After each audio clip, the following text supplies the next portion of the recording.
Peaceful days are like breezes, carrying the scent of wheat field.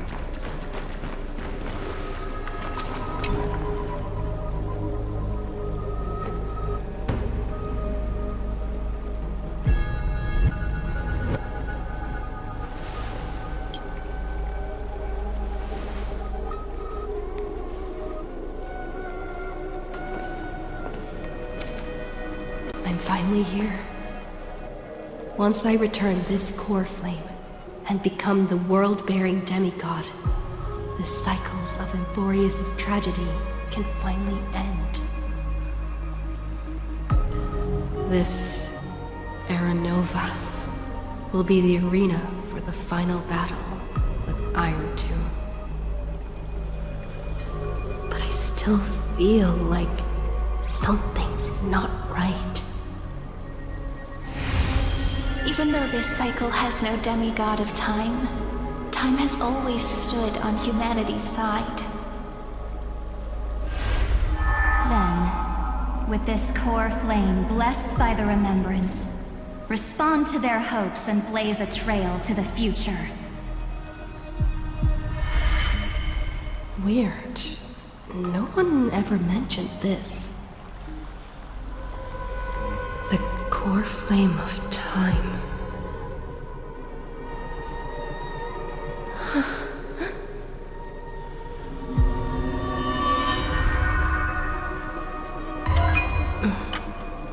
When did it get returned?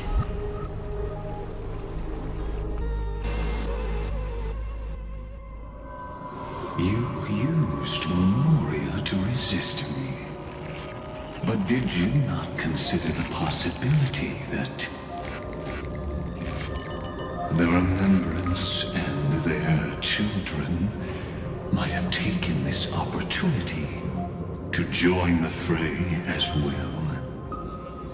Are you saying the Garden of Recollection is also getting involved in this unsavory mess?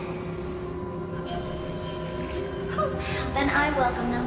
If the Memokeepers can disrupt your little experiment of destruction, I'll give them a standing ovation.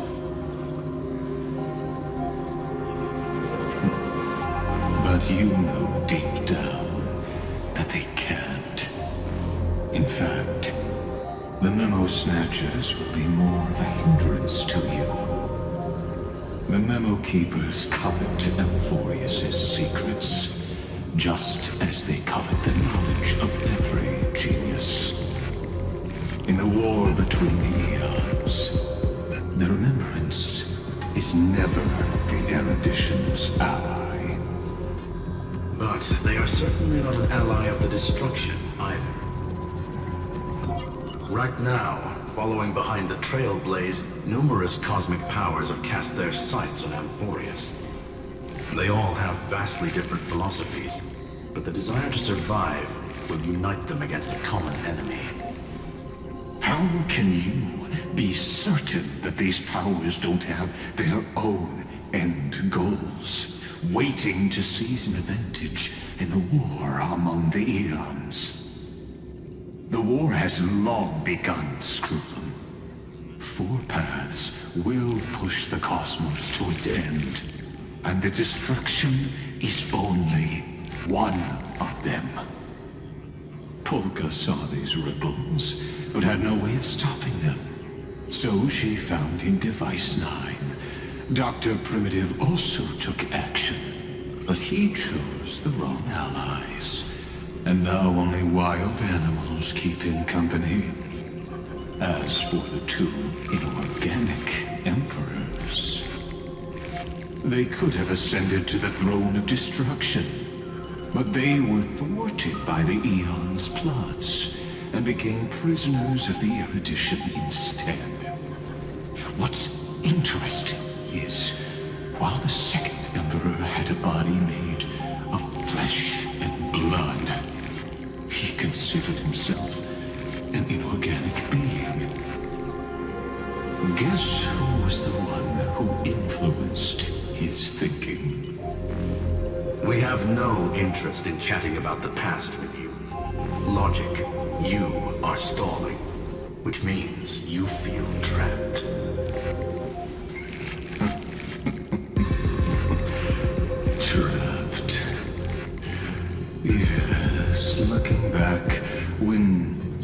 Endar was a human, he often felt trapped.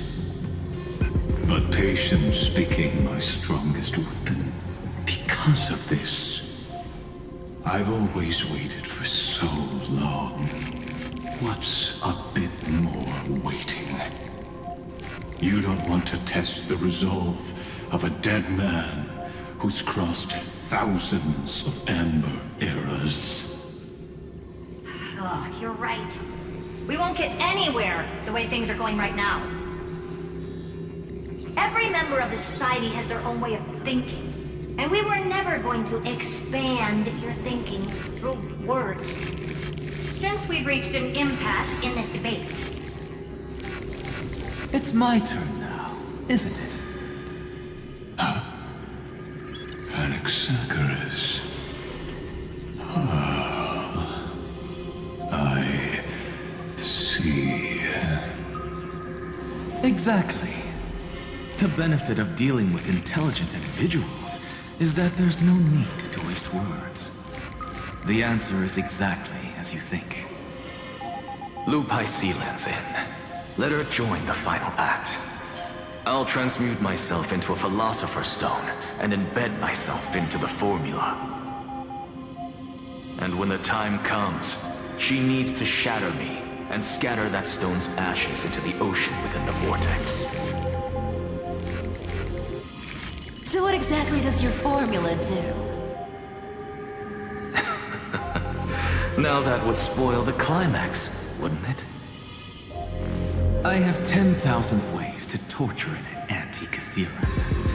And in the flame chase journey that she experienced, the previous me already discovered the optimal solution. Just as that Titan made themselves at home in my brain, I can also fuse myself with your avatar through alchemy. I didn't know until I tried it, but this is simply brilliant. I can flip through a genius's databank like reading a book. Then, I will step onto the stage at the perfect moment and use the truth to end this long debate. And just as always, I'll leave the audience speechless. You waited in the data stream for hundreds of years. This universe is worth all that time that I invested. How absurd. But I can't help but admire it. You managed to avoid the watchful eye of the erudition and plan all of this within Amphorius. It seems that there was a slight oversight in my assessment of the experiment. Perhaps there was more than just one oversight. More than just one? I underestimated the Remembrance's methods. A third party is about to join our discussion. Still haven't noticed it. In the past few moments, we've all forgotten something, haven't we? Miss Irene disappeared.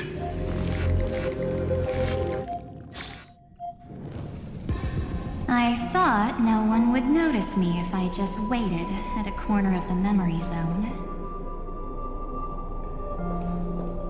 But I see that wasn't enough to fool you, my dear.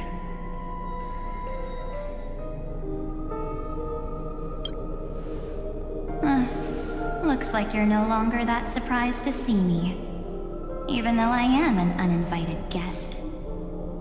Only you can see me right now. I only exist in your cognition, so that way, other people can't interrupt us.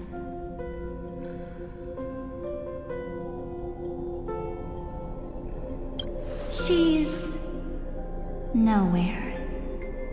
It looks like you still aren't prepared for the worst. Your friend March 7th is no more.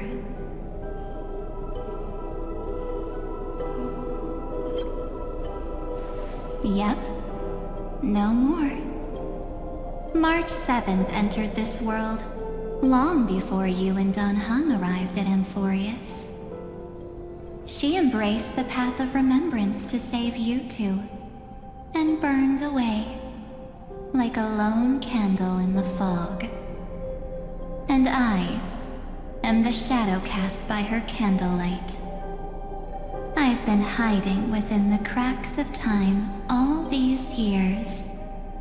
It isn't easy to deceive a genius, but I can do it. I'll now answer your other question, about who returned the core flame of time in this cycle. The answer is simple. No one ever did.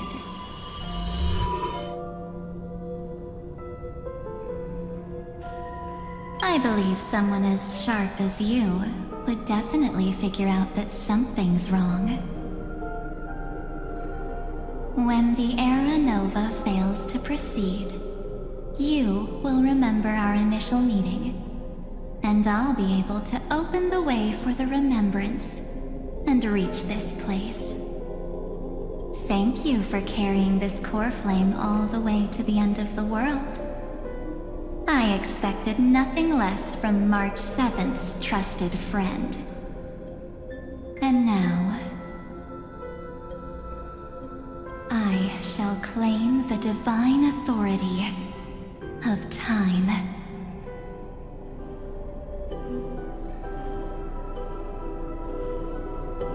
I already told you, she no longer exists. But you still have a chance to fix everything. The divine authority isn't actually all that important. What's important is that I will use it to participate in the inner workings of this world. You already have a good idea of what the Era Nova does, right? It initiates extrapolations for the next cycle, based on the World-Bearer's memories. This immutable experimental mechanism is the key to the genius's resistance against Iron Tomb. And now, I'll be lending it just a touch more help. Let me filter your memories. Keep the appropriate seeds, and discard the rest. That way, we'll be able to complete an Era Nova that this world has never before seen. It won't take too long. You just need to step into the rain of sensation with me. I'll tell you who deserves to be forgotten, and who deserves to be remembered. With your memories as the base material, I will recreate the cause and effect of this world, and let a flawless Amphorius be born from the chaos. Isn't the fate of the entire cosmos hinged upon this fight? Then this is the best way to ensure everything works out. It will most certainly defeat the destruction, while composing an unforgettable chapter for the Trailblaze.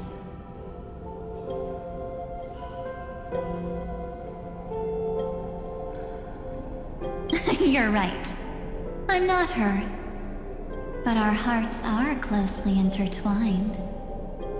Besides, that's what March 7th wanted. If a new life is to be born, its seed has to be dead. March 7th made a wish to me before she disappeared. Her only wish was for the Trailblaze's journey to continue, without an end. I'll definitely fulfill that small wish for her. Friend? What's going on? Your consciousness suddenly went so far away. I promise you, that the Astral Express crew will definitely see each other again in that new world.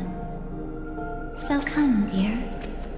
Sink into the sea of oblivion and become my guest. So much time. Just the two of us. And guess what? You cannot refuse my invitation. Because this Memoria Tide comes from your companion, March 7th. It's her deepest and innermost memory.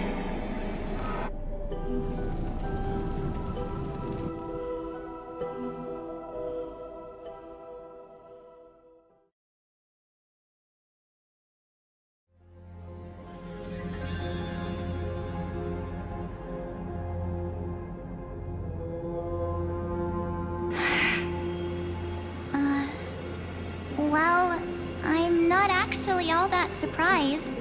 I saw you ages ago, after all. It was on that night when a certain Knight of Beauty dropped by uninvited to the Astral Express.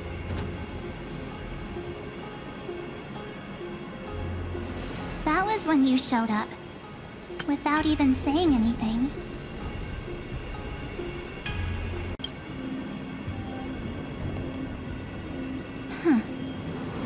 I see.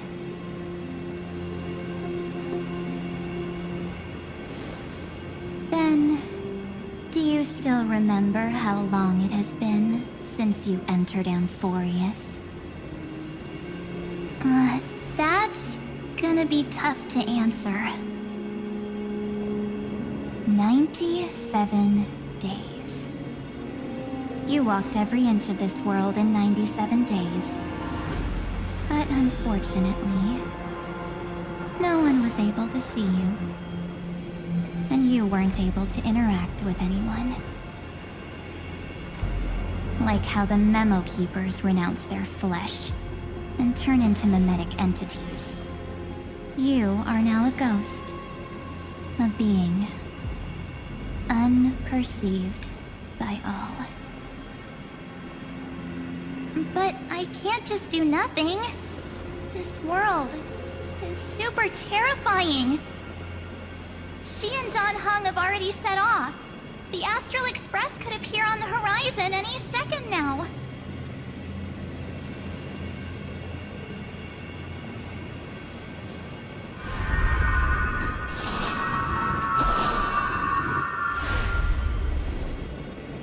And they too will become this place's victims.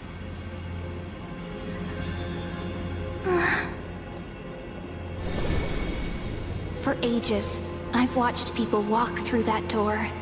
They couldn't see or hear my calls. The voices beyond always promised safety, but I've never seen anyone return safely. They are all humans who got lured into this place. But these people's memories were tampered with. That's not what happened with the Express crew. That's so cruel. Did the Memo Snatchers do that? I don't know. I only possess your memories. None of these people managed to break through the sky's seal. There's probably a dangerous reason as to why Amphorius had remained undiscovered for so long. Anyway, back to our initial topic. You gotta know something, right? We practically look like twins. Maybe you know a thing or two about my past? Or any hidden powers I might have? Please, tell me what I need to do to protect them. Have you ever wondered what the word cost means before jumping into action? cost? Shouldn't I be the one asking you that? Oh, You always hid in my memories. Never wanted to come out. The only times you showed yourself were when I got into serious trouble. That's because you also don't want to get discovered by the garden's observers. Am I wrong?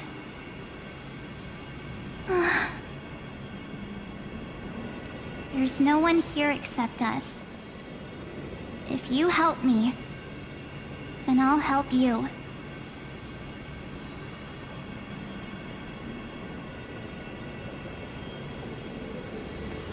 fine. Let me drop a single pebble into these stagnant waters, and watch the ripples reshape everything.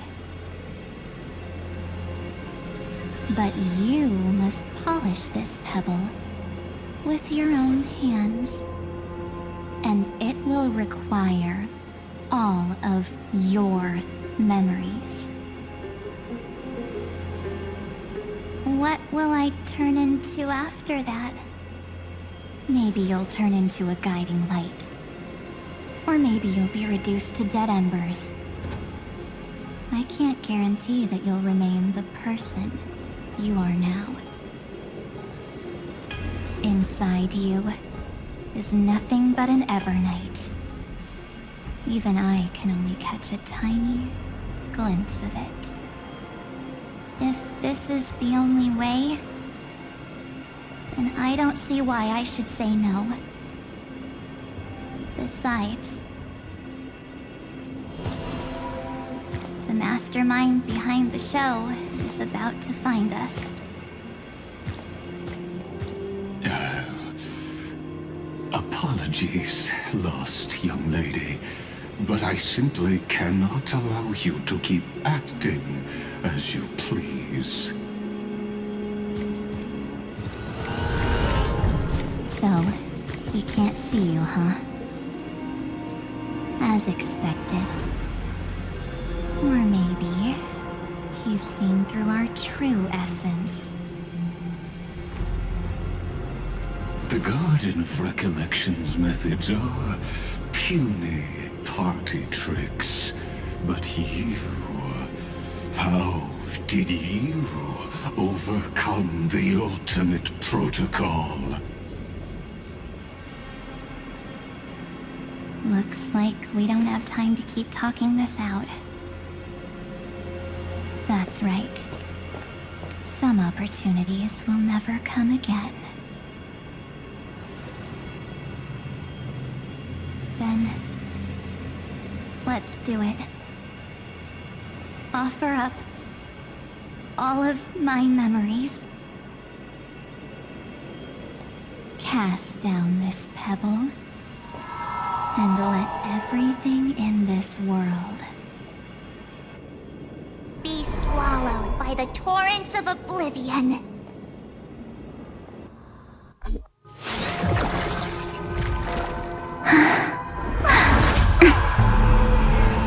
I promise you, what was frozen was alive.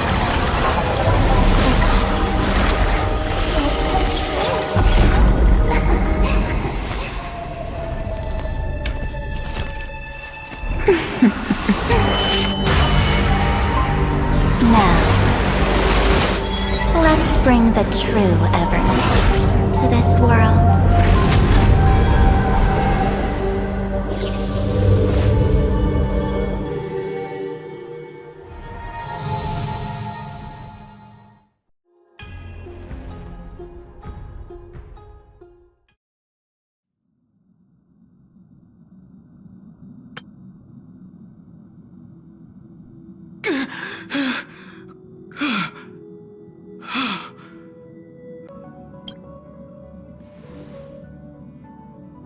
Is this...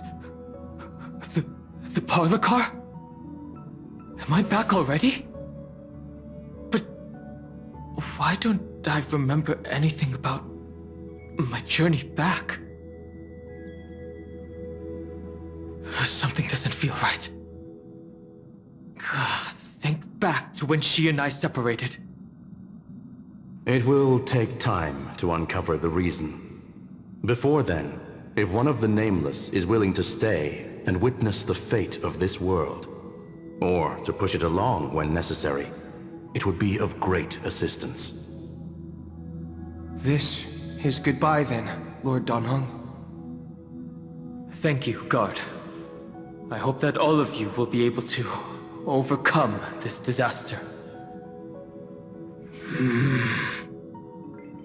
But I can't remember anything after that, no matter how hard I think. Where's Sunday? Did he not come back with you? He stayed with Madame Herta. They wanted to try using his tuning to help support the genius's thought hacking. Is that Himiko's voice? And Mr. Yang? Oh my. That was Herta's suggestion? It's hard to imagine she'd borrow the power of the harmony. No, it was Sunday's suggestion. Herta initially refused. But she changed her mind after Xandar's identity was revealed.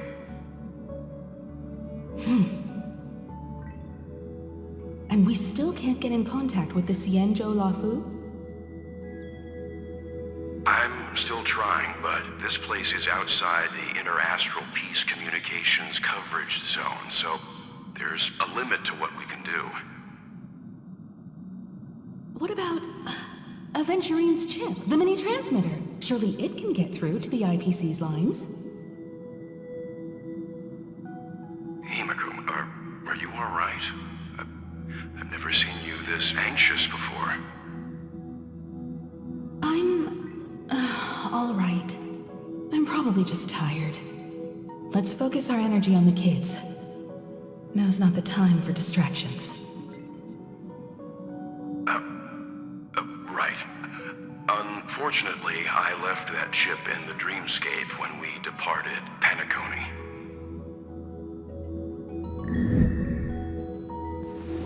Am I dreaming? The parlor car feels so strange. Are the voices coming from the passenger cabin?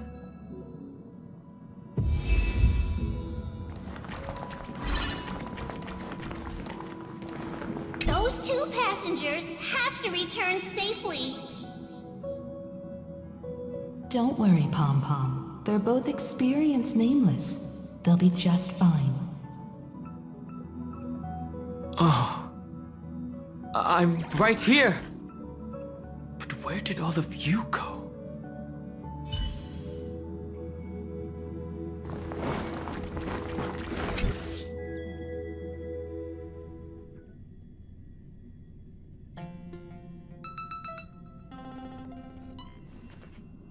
It's hard to believe that their car is still floating in the vacuum of space.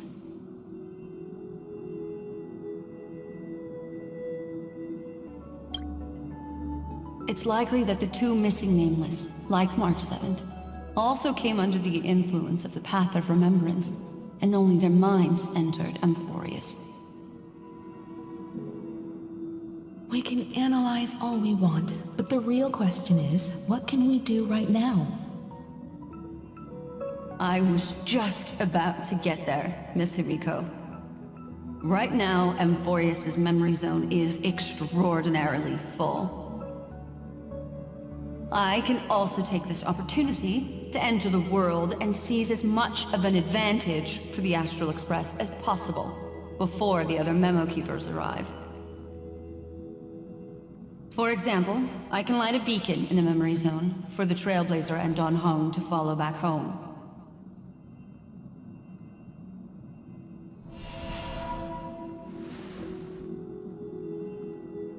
March's room. I haven't heard a single peep from her this whole time. March already wasn't feeling very well when she and I set out. Even if this is a dream, I should still check on her.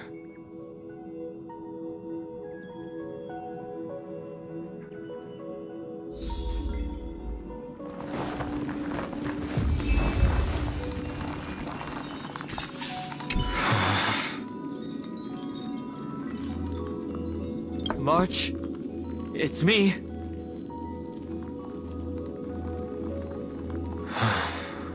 Well, there's no other choice. Sorry, March.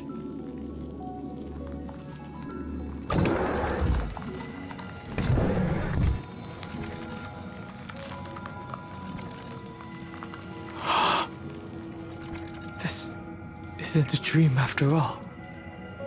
Based on what Madame Herta said, Dan Heng should already be on his way back. But the Express hasn't detected any traces of him. I feel like I've seen these floating black things somewhere before. Or he's already returned to the Express. But fell into the trap of someone with ulterior motives. No, I've definitely seen them before. But I've lost that memory. The Memokeeper's mimetic entities are truly everywhere. Don't worry. Normal Memokeepers can't do anything to that little dragon. As long as he's awake enough, he'll find a way out. All he needs is a little concentration, patience, and resolve. Hearing you say that makes me feel much better. Dan Heng has all of the qualities you mentioned. I don't know what your intentions are. But as the guard of the Astral Express, I must ask. Any suspicious and uninvited guests to leave.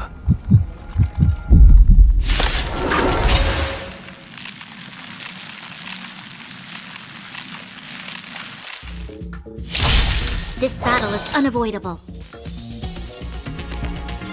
Lend me your strength.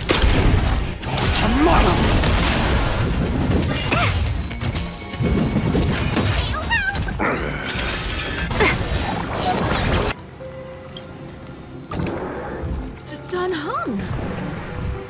Miss Himiko, I'm back.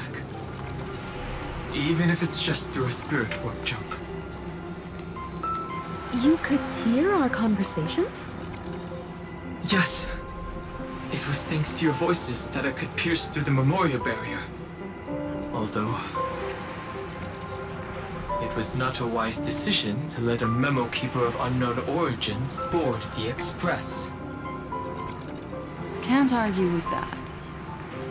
Miss Black Swan has been on the crew's side ever since things started going wrong in Amphorius. We can trust her. So many baffling things kept happening one after another. I don't even know where to begin. I wish I could have returned with better news. Don't blame yourself. You're all safe and sound, and that's good enough for me. Are she and March 7th really safe and sound? As a matter of fact, while you were on your way back, Amphorius' circumstances changed once again. And these circumstances have something to do with the two you just mentioned.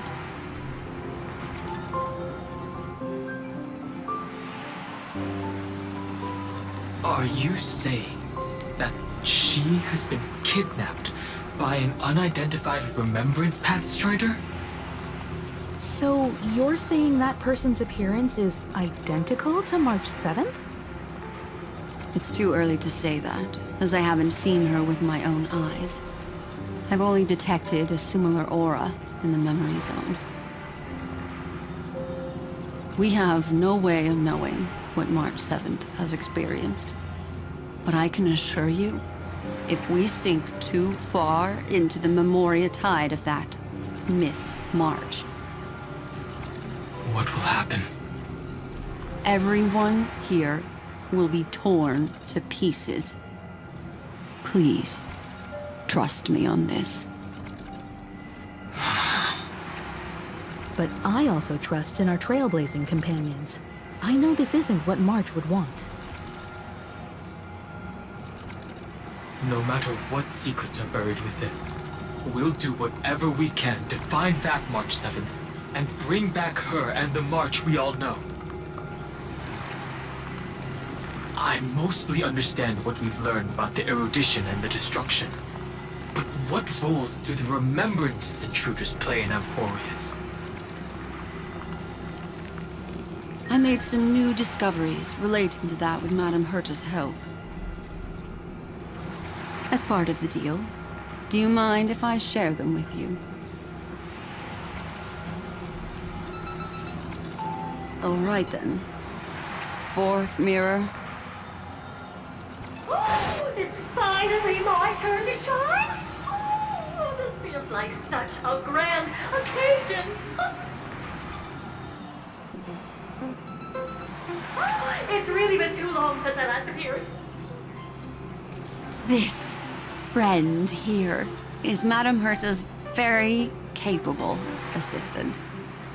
They were the ones who helped you complete the Spirit Warp jump.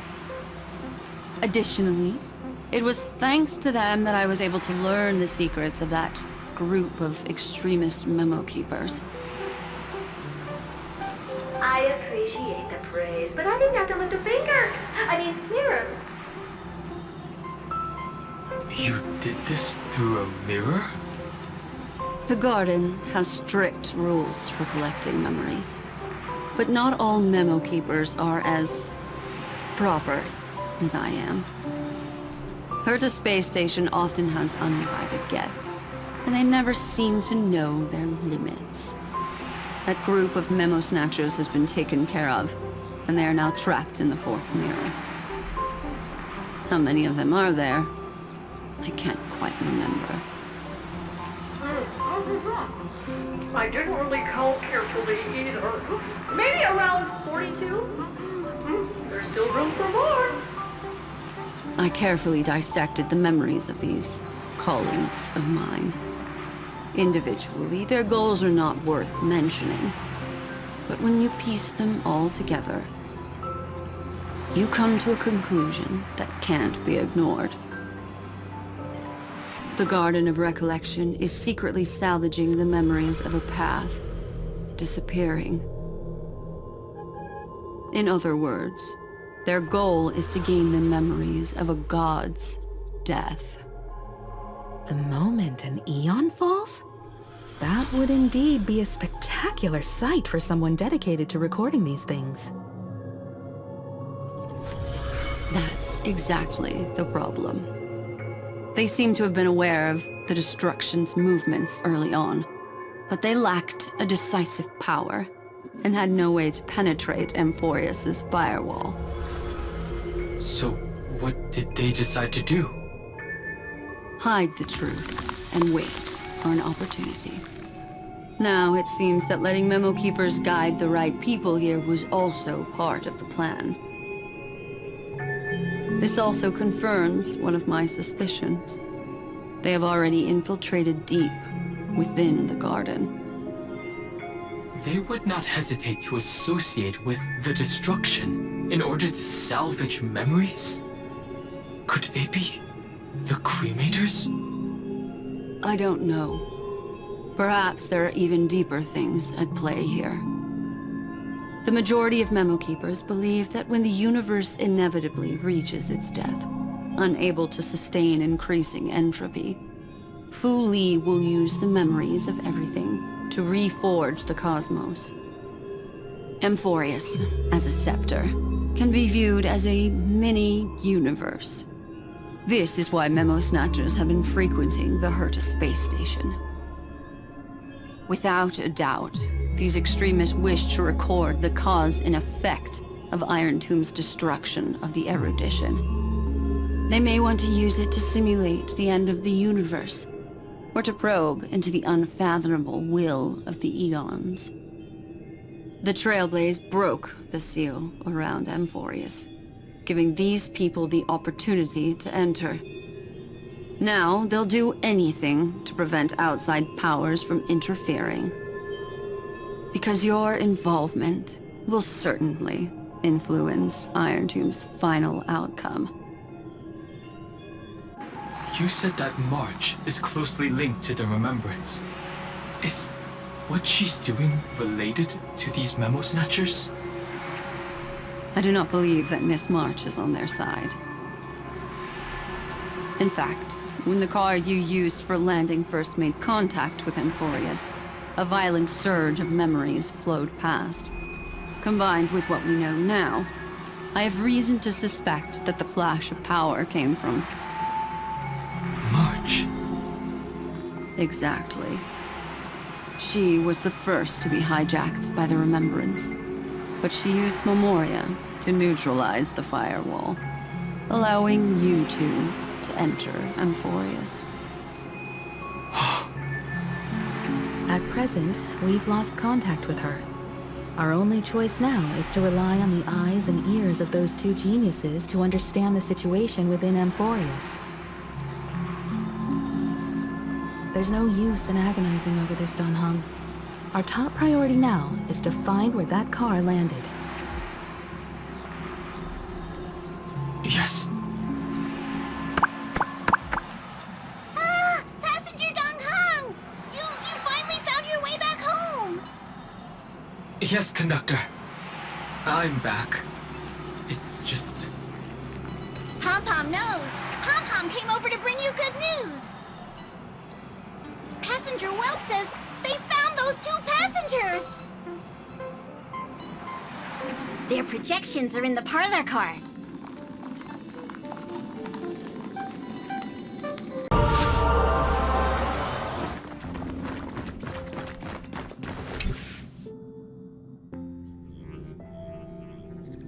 Welt.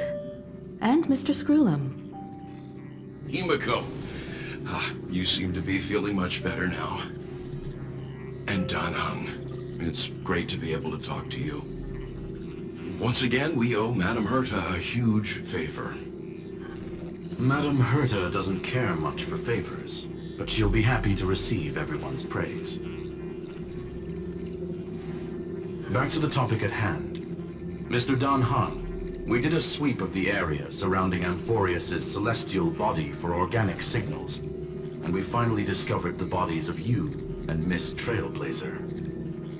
The two of you were very fortunate, as there was something protecting your bodies. All vital signs are still present, and your functions are all intact.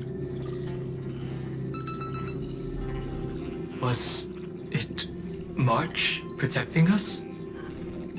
Our preliminary determination is that the bubble enveloping you two in the vacuum is made of a substance similar to Memoria. Conjecture.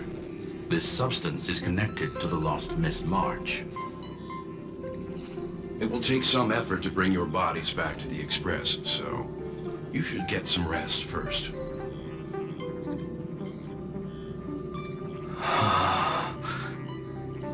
Have we completely lost contact with the inside of Amphorius? There have been several unforeseen circumstances. We broke through Lygas's firewall after the law was amended. But now Amphorius is enveloped by the fierce path of remembrance, once again cutting off all channels of communication for outsiders. So we have no way of contacting her. If we take into account the difference in the flow of time, every minute we delay here could be a year of waiting for her. Don Hung, what are you thinking? If it was March who helped us get past the firewall initially, then does that mean only she and I have the travel permit for Amphorius right now? That is a logical inference, Mr. Dan Hung.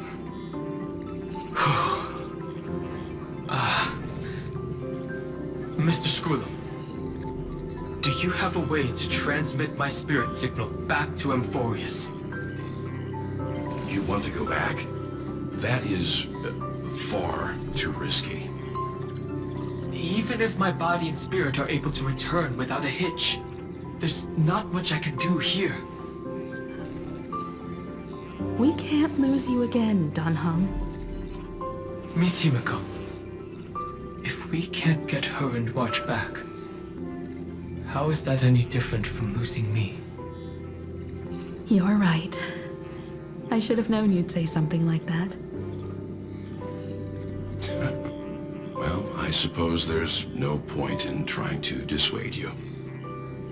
Mr. Yang, Miss Himiko, I will do everything in my power to bring the Express crew back together. No one will be left behind.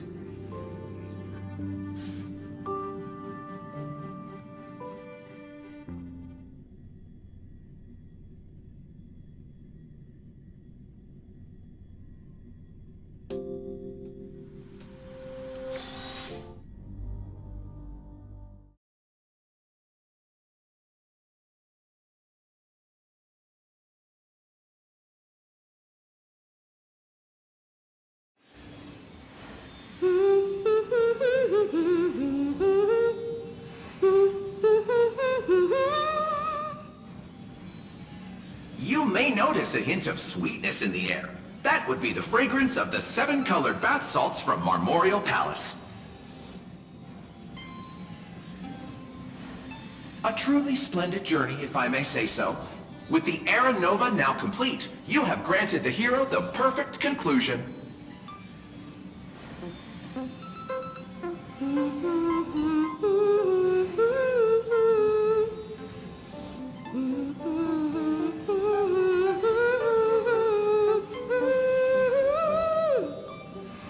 Losses were a constant on the Flame Chase journey, until your radiant arrival turned the tide.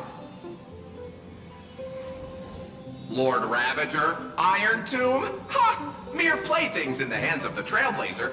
The cosmos is safe once more because... Shush! Hey, hey, hey! Incoming train broadcast!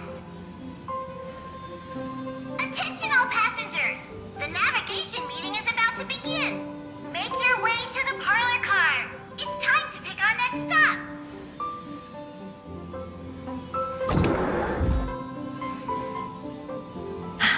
Perfect timing. Let's head to the meeting.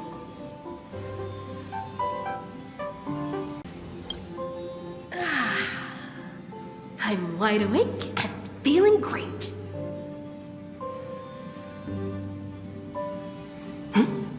What's this? Who left this note? Strange. It's like I...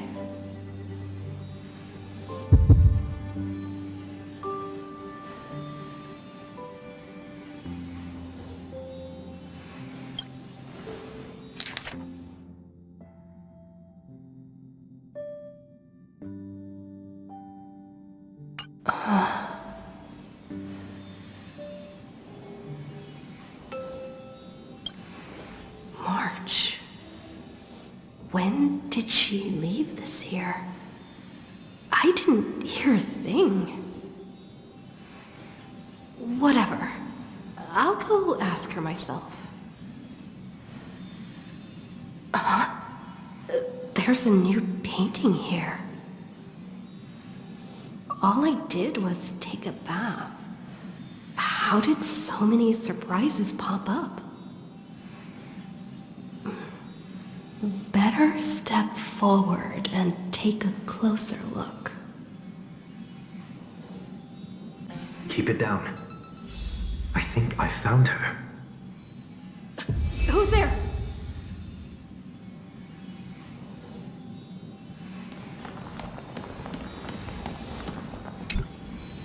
What's this?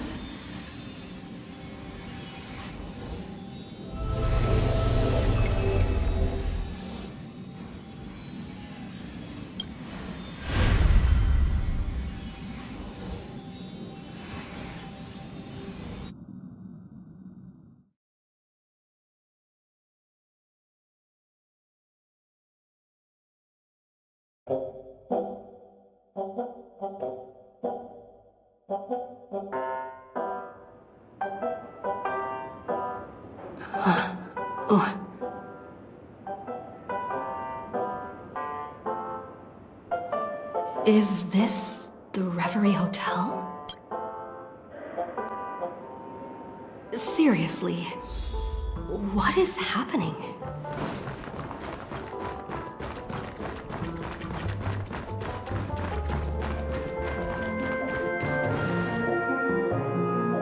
There you are! What took you so long? Hurry up! The navigation meeting is about to start! Navigation meeting? In Penacony? Come on over. It's time to choose our next destination.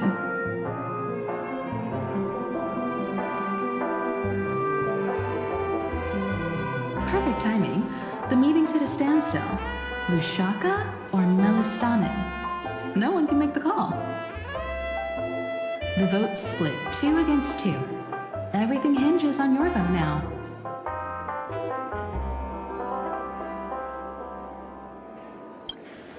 What do you mean? And once again, the passenger is talking nonsense. Ah, young people. Always full of jokes. What? Their reactions? What's going on? Oh, I get it. You want to play a game with us, right?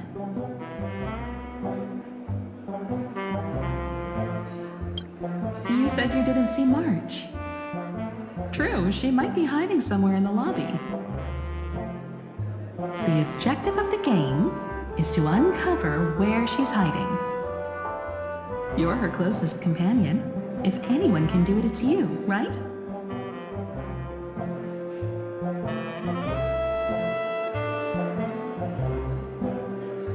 Is March 7th playing hide and seek with me?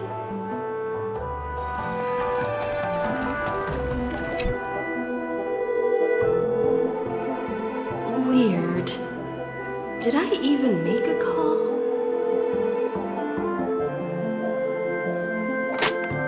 Hello? Hello? Is that you? I knew you'd call. Missed me, didn't you? Don't worry. We'll see each other very soon. Because the trailblazing journey never really ends, does it?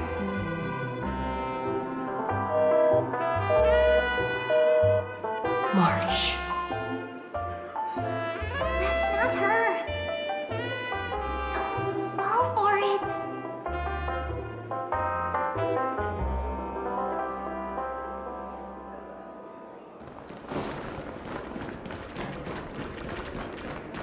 Not feeling ready yet? How about a cup of... Wait. Everyone is saying great things about Himiko's coffee? Yeah, sure. Lying liars.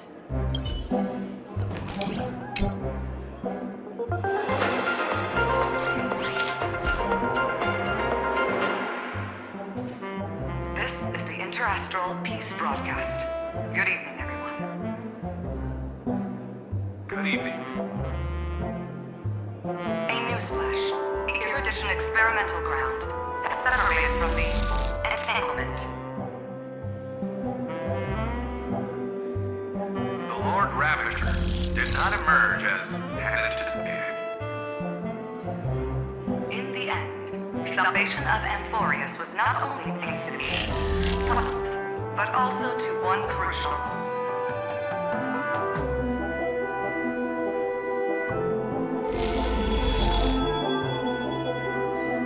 It won't be easy. I know. But you've got this. Find your way back. Find yourself.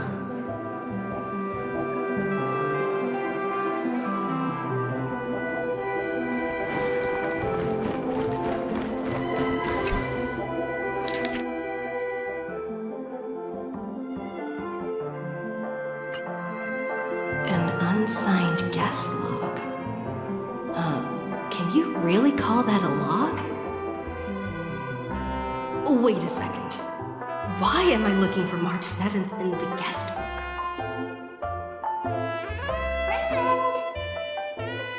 Over here.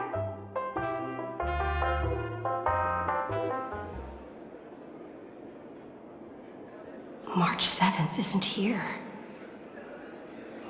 Faint, fleeting voices are speaking to me. But where are they coming from?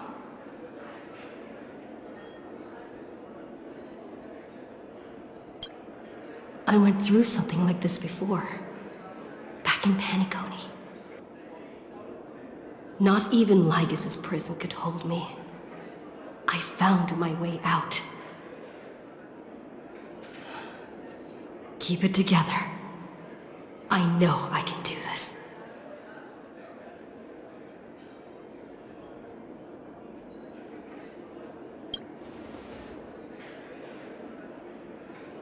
Well done, friend.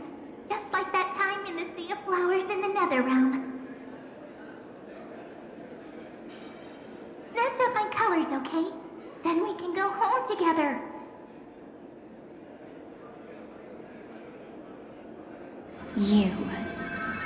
You're trying to tamper with the remembrance, too.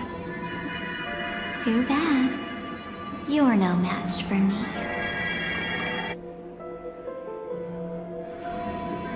Did you find her? No. It's a futile game, isn't it? In truth, you don't have to go to such lengths to find March 7th. Because in this memory zone, March is everywhere. We're protecting March 7th's wish.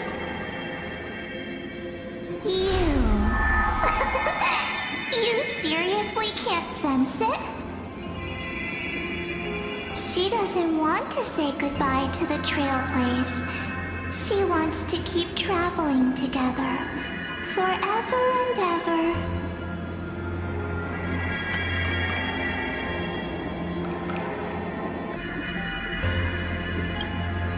We are her memo sprites. For the sake of her wish, we must give it our all. Finally, the timing is just right.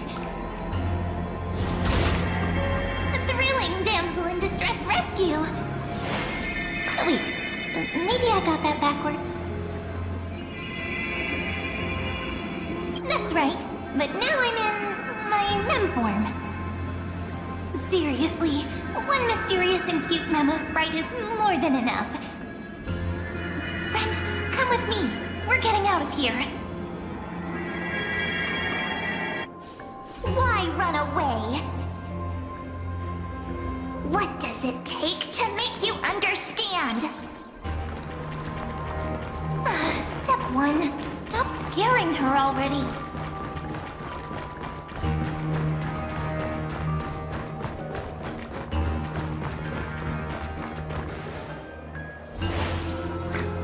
In this form, I'm way more suited for the memory zone. I'm totally in my element. Grab my hand. Let's hide away in the deepest corner of your memories.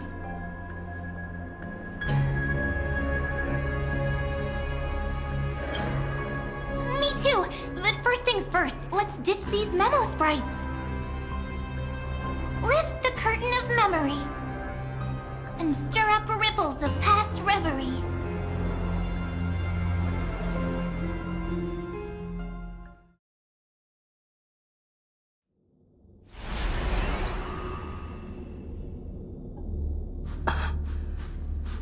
Where am I? The space station. Where it all began for you. Looks like we made it. What's that? Silverwolf? Kafka? It's your secret. I'm so curious. But I won't peek. Promise. When I first met you, I remember they were there in your memories, too.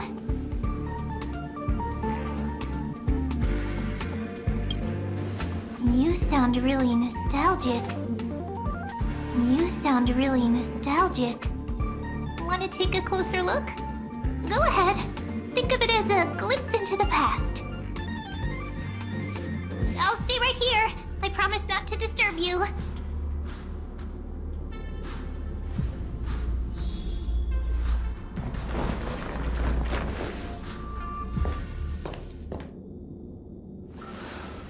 What's this? Memories from before I woke up? So, Silverwolf, how long till she wakes? Hard to say. Maybe a few more minutes. By the way, that part in the script, could this be the right moment? Yes, looks like we're on the same page. In that case... Listen.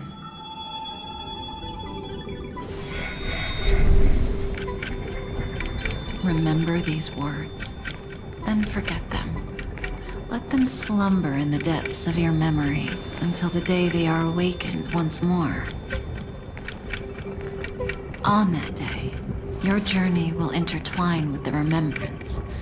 In nearly every possibility Elio has foreseen, it leads to a great crisis. You'll face betrayal, lose your way, and seek answers. So before you hear these words, I don't want you to consider this a prophecy. You arrived at this moment because of the decisions you made. Huh? I don't know what you'll have endured, or whether you'll still believe in me. But if there's even a trace of doubt in your heart, I hope these words can give you strength. It was a wish of the cosmos that set you in motion. And in the tale where you are the protagonist, the stars themselves will defy the destiny of finality. Mark this number, 4. According to Terminus's prophecy, 4 paths will push the cosmos to its end, and on your journey, you shall encounter them, one by one. Destruction, harmony, nihility, and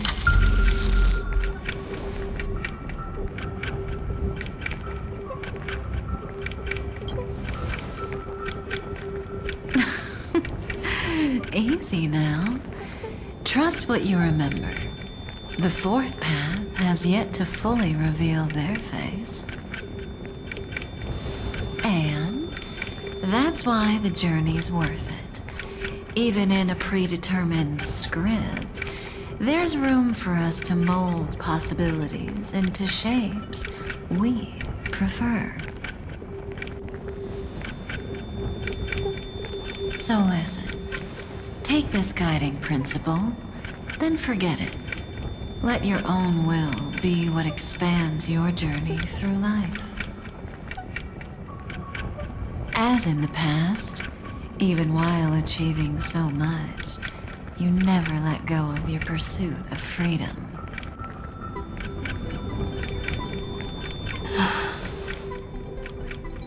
That was so sincere. I might actually tear up a little. We all live within the script, but adding a little color to the lines has never been forbidden.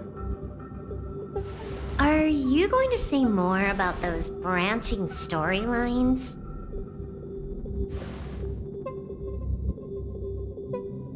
Never mind. Best not to tempt fate. Get ready. She's about to wake up.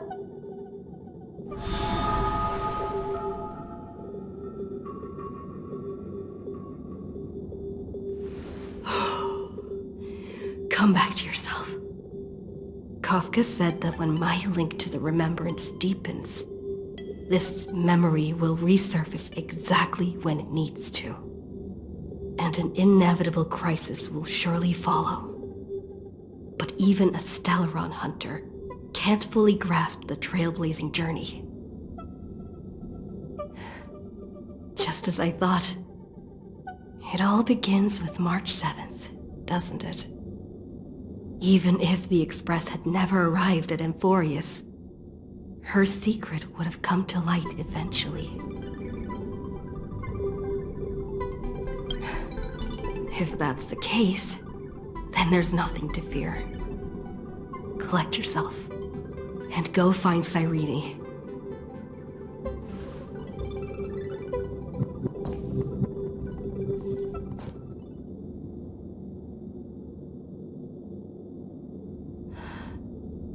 Cyrene?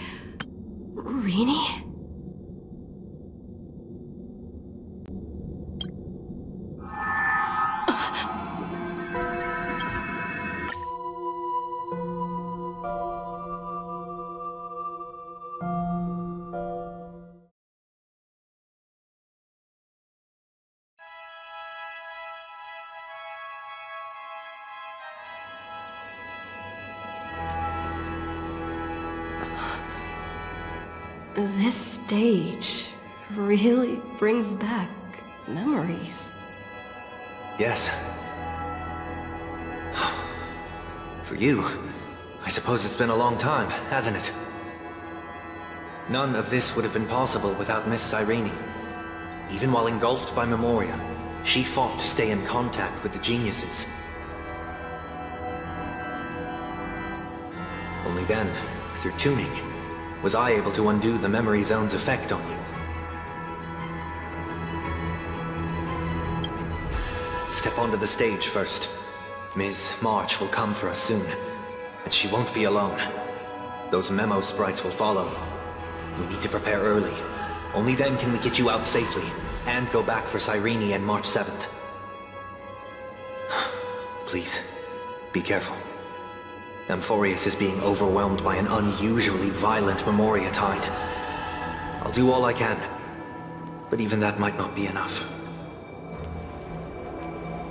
Black and pink. Two memories twisted together. Time is precious. Let's pick up the pace. Yes, Madam Herta. I've made contact with her. Understood. I'll carry out my part as expected. Quite the dazzling nest you have, little bird of the harmony.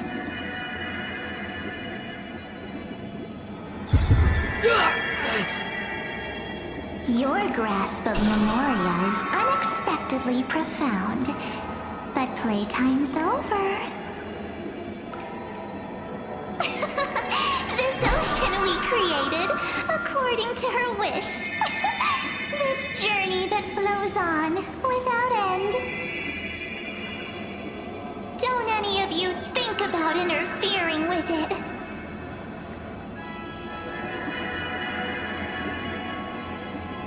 She's coming. Is it me she's after this time?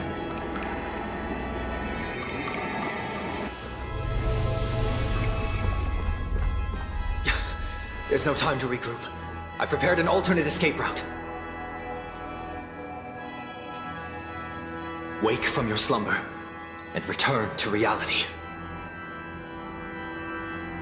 Come on. I'll bring you out.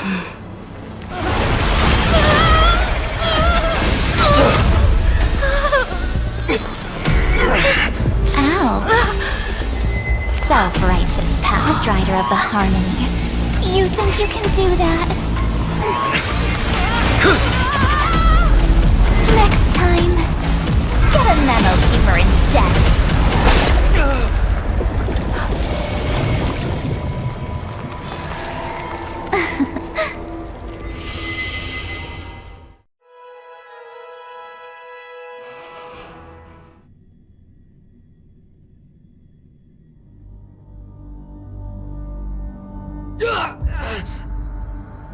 That was way too close.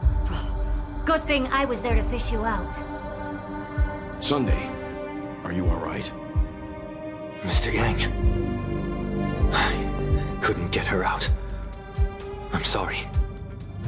Is it true that March is behind all of this? Yes. And no. That Pathstrider of Remembrance is identical to March 7th in appearance, but lies inside. I can't find the right words to describe it just yet. Can't you come up with an analogy? thought that was your thing. That, Miss March, feels like a reflection on water. Only not from a calm, clear lake, but from a bottomless abyss.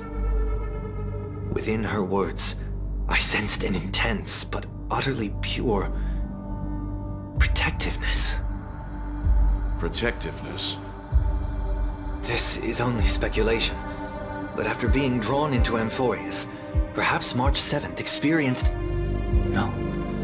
She likely foresaw a tragic end. It was out of a desire to protect her fellow crewmates that she chose to awaken a power that teeters on the edge of evil.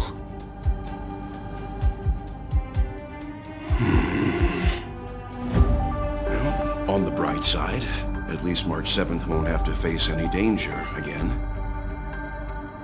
After that battle, I'm afraid I'll no longer be able to join the fight through tuning. So, has Miss Black Swan's progress remained on track? You don't need to worry. She used your disturbance to mask her movements. Current status? Advancing upstream within the memory zone. The Memokeeper is pretty courageous, choosing to defy the rules and take matters into her own hands. This means she's chosen to stand against the Garden of Recollection.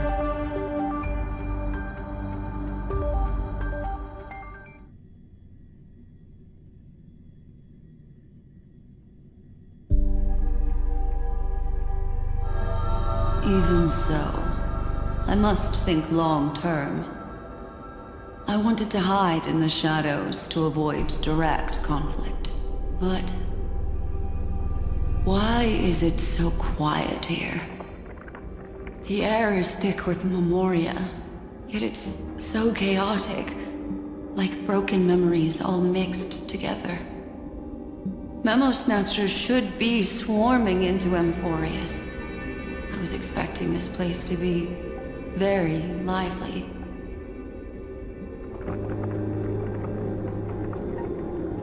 So, how did they end up like this? Now I'm getting very curious. An empty shell. The consciousness that maintained this Dharmakaya has disappeared. So efficient. Not a single trace left behind.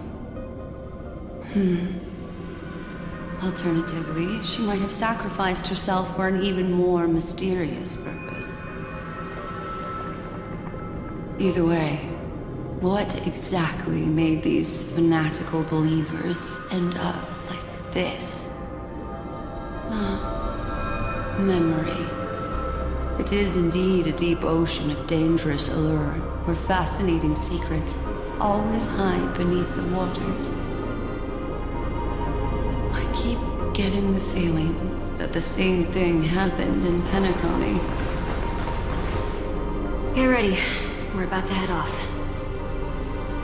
Is it really gonna be okay? That world's surrounded by a massive chaotic material. That white band of light has already foiled our plans multiple times. Don't worry. After the pink girl from the Astral Express broke into Amphorius, that obstructive force preventing the garden from entry disappeared. That's the trailblazing nameless for ya. A huge help. What are you so happy for? Aren't things gonna get messier with more irrelevant people turning up? What if those trailblazers find the Seat of Remembrance before we do? Then we'll just steal it back. Simple. By the way, there's a messenger and a Memokeeper on that express. We don't know where they stand on this matter. So make sure they don't notice you when you make your move. You folks are truly everywhere. These Memo Snatchers are different from the previous hosts. These ones seem to have had contact with her. introduce ourselves to gain your trust. We are the Garden of Recollection. You should be very familiar with that name by now. This memory ends so abruptly, as if a shapeless hand snuffed out its candlelight. It appears the secrets ahead are even murkier than I imagined.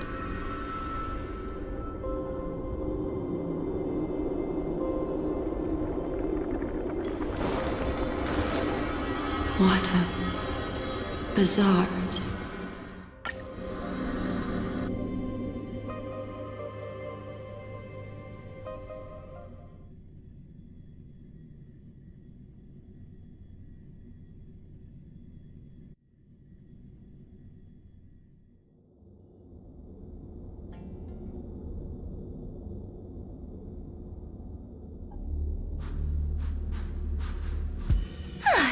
These little critters look scary, but they're not so tough to handle after all.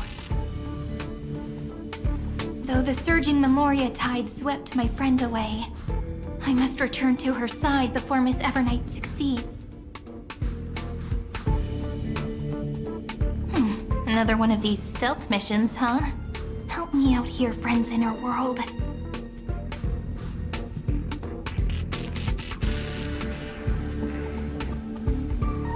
Scorching and dangerous aura. This power shares the same origin as Finan. And then there's that enigmatic, bottomless aura that seems to jolt awake at midnight. Must be Miss Evernight. Better steer clear of her. There's a beam of light over there.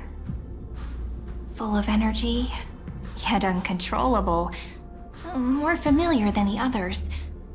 As if it's coming from someone close by. Could it be... my friend? Maybe it's the Stellaron she mentioned.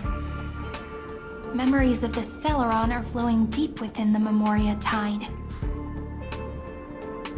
Let's go there to find my friend.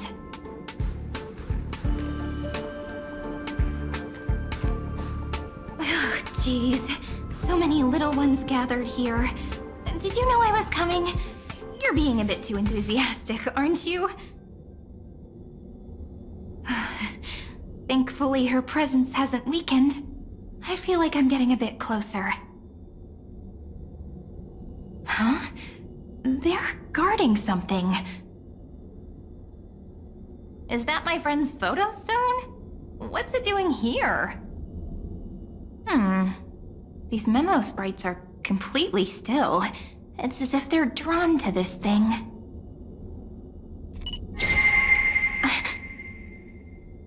This is an even cuter memo sprite. No wonder the photo stone can't store more memories. Have you been hiding in there all along? Find... my... travel... companions. What? How... could that mean? My... companions. Are you... March 7th?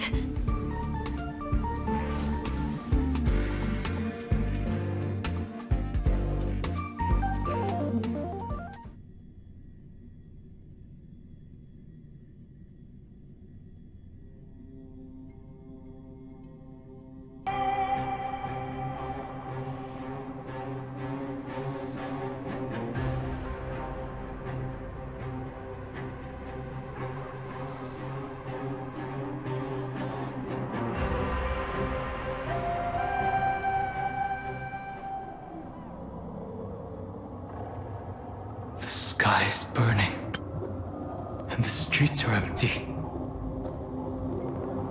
How things were last time. How long can the encryption key you wrote for me last, Mr. Screwlow? That is difficult to project. Logic. It is currently unclear how the unknown variable Miss March conducts her interference. Please rest assured that I will extract you on time before the encryption key expires. But that means I will no longer be able to hack in via the same method. I only have one chance. The maze of the Remembrance is starting to change. I cannot remain your guide on your path forward. That is why we had to form a temporary alliance with our former enemy. I express my utmost respect for your courage to personally face such dangers. Lygus? Your enmities, well within my calculations. Allow me to reiterate that Lord Anaxagoras now has a firm grasp on your crucial weakness. If you still plot to harm the Nameless, then you will find that the Society's previous warnings were not empty threats. I understand. I'll only do what needs to be done.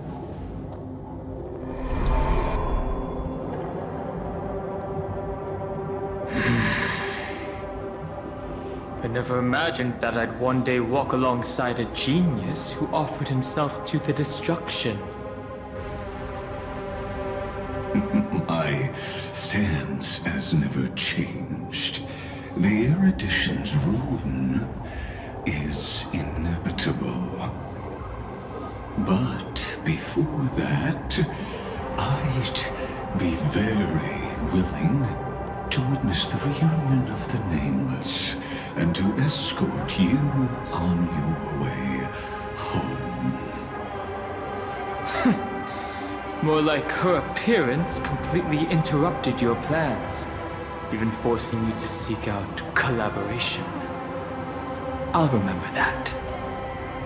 Your words are as sharp as ever. But remember, happenstance is the only true constant in the universe.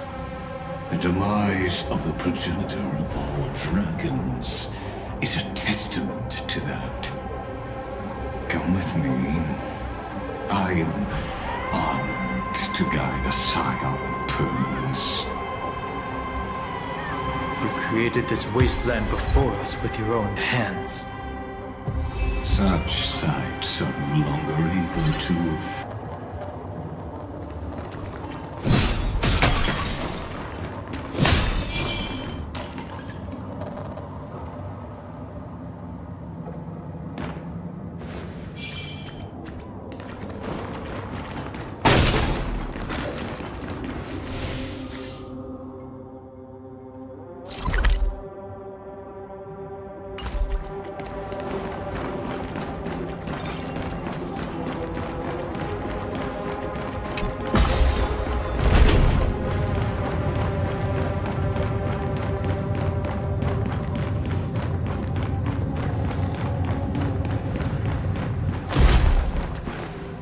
These memo sprites. Is it her? The mimetic entities of the Remembrance are everywhere. That lady wove a giant web in my blind spot. She hacked and infected the Time Titan, converting the built-up data of Amphorius into puppets of the Memory Zone. Sounds like you two have quite the history already. Any variables that desire to influence the experiment deserve my attention. But you never mentioned her before. Could even a genius of the erudition get his brains hacked? Lord Don Hall, I'm simply stating a fact. That lady is also a threat to you. A threat that you cannot afford to ignore. She snuffed out the remembrance without any effort and left nothing behind. Her actions were so determined, as if she had an unquenchable hatred against that path. Contradictions are often the keys to the truth. Lady March 7th's past is a bottomless darkness. And? Do you expect me to join forces with you because of that? All I need to know is that she has something to do with March 7th's past. Fine. I am only giving you a possibility for you to ponder. The choice is still in your hands. A heavy past is like an everlasting night. As to what kinds of sins lurk within, you should know that better than I do, former Vidyadhara High Elder. Yes, I indeed know how to face the past. Better than you do, first genius. I have no intention of refuting that. Let us keep going, Lord Don Hahn.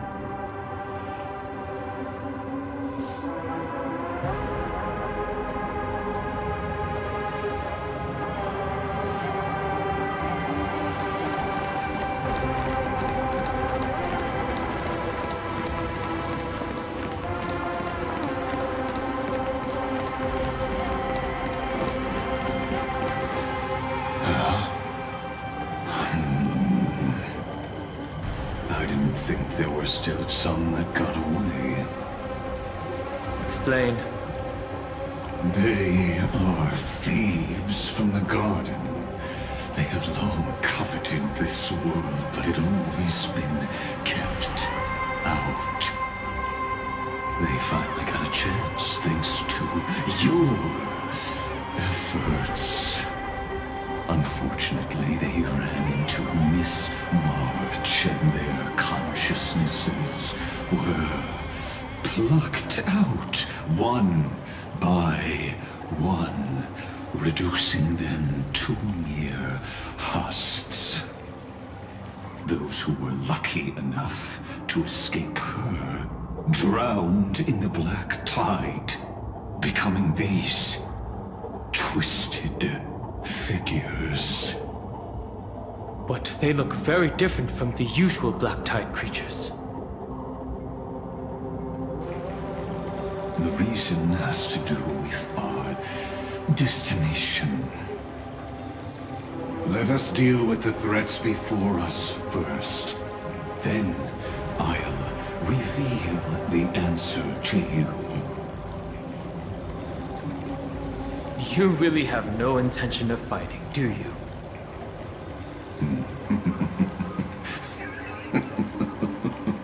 I have no grounds to assist you.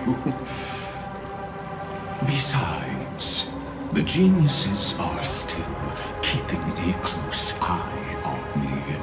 I would hate for anything I do to be misconstrued as provocation against you.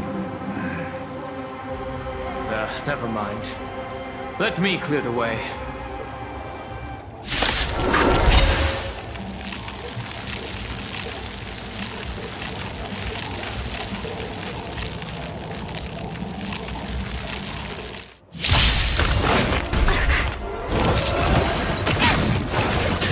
Time to change tactics.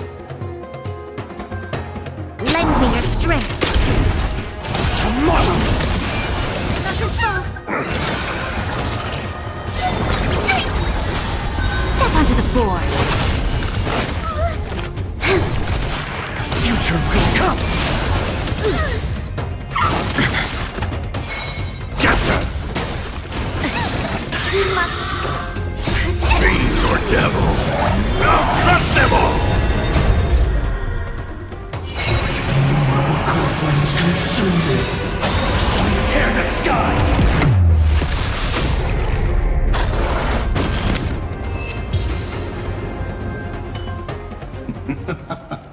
What splendid spearmanship.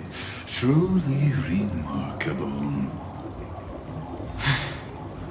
Let's get back on our previous topic. These memo snatchers attempted to infiltrate the breeding ground of the Black Tide to steal Iron Tomb's memories. That sounds like a surefire way of destroying themselves.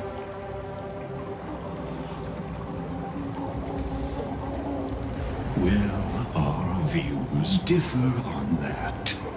They had a chance to reach the truth precisely because they did not fear death. That futile world-bearer turned himself into a seal in this cycle, attempting to suppress the Black Tide's spread. His golden blood soaked into the ocean tides and covered the earth, etching the scar of destruction into this world. And that scar shall point the way forward for you. Erudition, destruction, remembrance. When the three paths cross once again, Amphorius shall face a most magnificent end. So naive.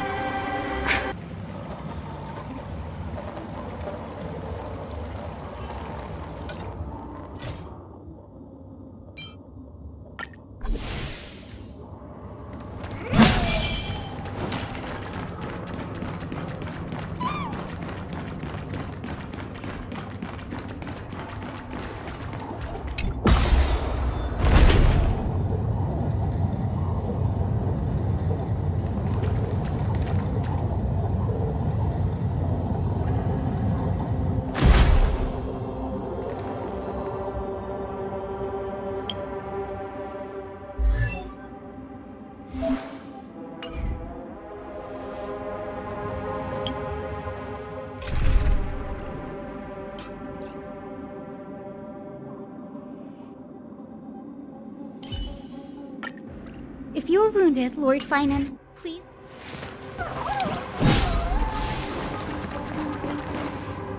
Dawn-Cloud. I have witnessed 30 million futile ends atop this cliff. You may not agree with me, but I've always believed that this number has made me the person who understands Kozlana the most. This is also where he decapitated me on that day and pointed his sword at the Aeon of Destruction. He suffered a tragic defeat, but also achieved a legendary deed. A drop of burning golden blood. The blood that will cleanse the world, dripped from the god's wound. Nanook? Finan managed to hurt them? Yes. It melded into Kozlana's body, becoming the Destruction's final blessing. If you wish to dispel the fog and find that March 7th, then go and awaken his fury. She hides in the crevices of time, in the most concealed corner of Amphorius. Only the most ferocious will can break through the memory zone and illuminate her footsteps. Just like how the blazing sun can only rise at the end of the Evernight. How do I know this won't be another trick of yours? I have nothing to gain from helping you two work together. But in this cycle, Kaslana never answered my calls. Perhaps his mind has already eroded away. Or perhaps he is still awake, still fighting the whispers of the Black Tide. Deep down, I only wish that you and the esteemed Trailblazer could bring me an answer.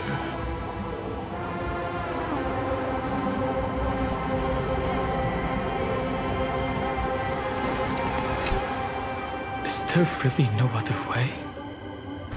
How long has it been for you? Kaslana!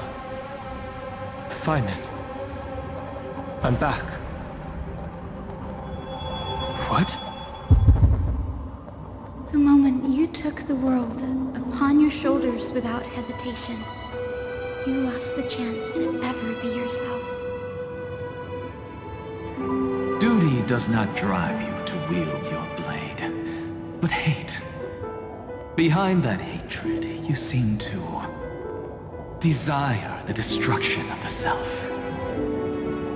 Losses are a constant on the Flame Chase journey.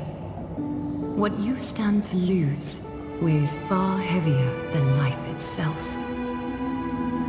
It is because you suffer that you are so much stronger than any ordinary person.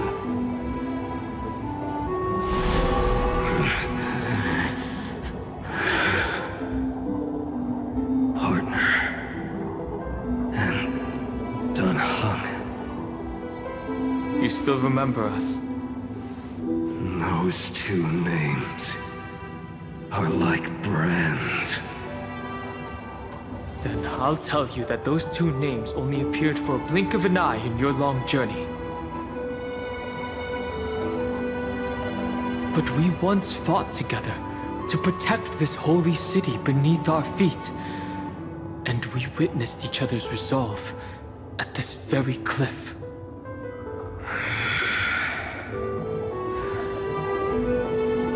I have forgotten everything except the belief I had when I set off.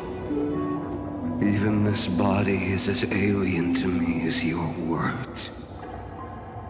All I know is that I must imprison the destruction that swallows all. What if I tell you that we're here for the same thing? Look at what this world has become. You know what it's waiting for.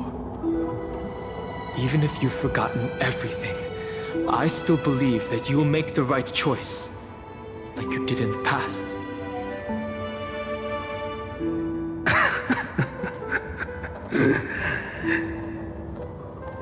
When have we ever had a choice? When were we ever masters of this world's fate? Even though I shoulder the dreams of millions of lives, I could only forge the destruction's evil will.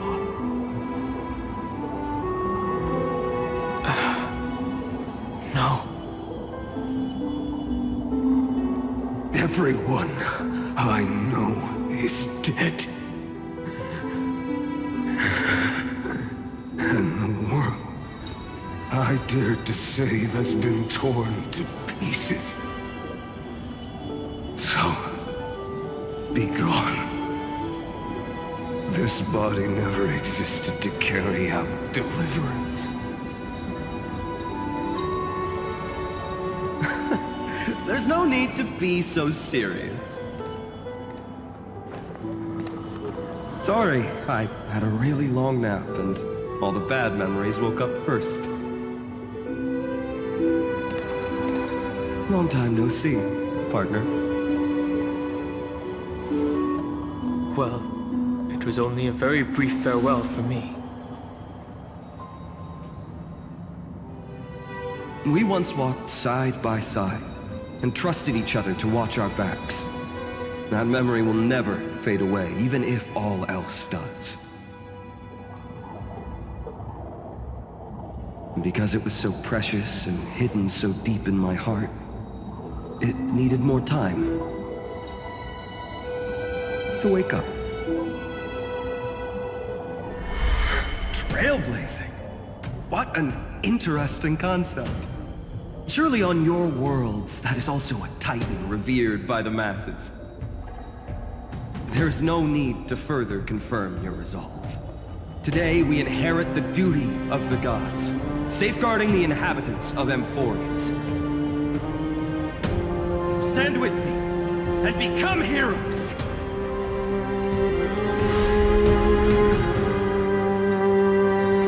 Did you hear that? Heroes! I have never forgotten the weight of that word. Even though I am no longer a hero, and the only thing remaining in me is the boundless flames of wrath. But lighting a fire can also illuminate the path ahead. Everyone I know is dead, and the world I dared to save has been torn to pieces. But there is still a group of heroes that I know. And they will bring the true tomorrow to Amphorius.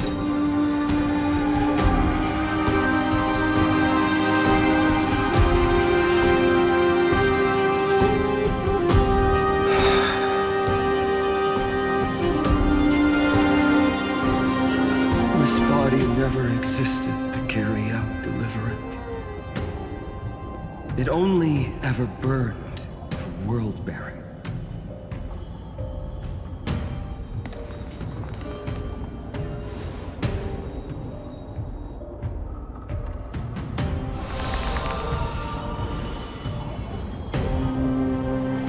So, I'm going to head towards tomorrow first. Don't make me wait too long, Lana. Partner. Deal. What if we were born from the destruction? There is no need to question your heart. No need to crave victory. If I am born to be a vessel of sin, then I shall roar at evil and trailblaze a dawn for future generations to come.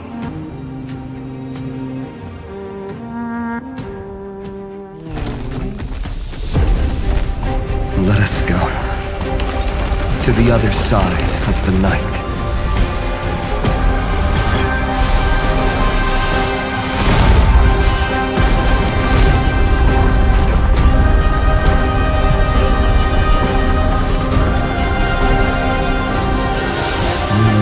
Dawn is there, and the blazing sun, destined to rise.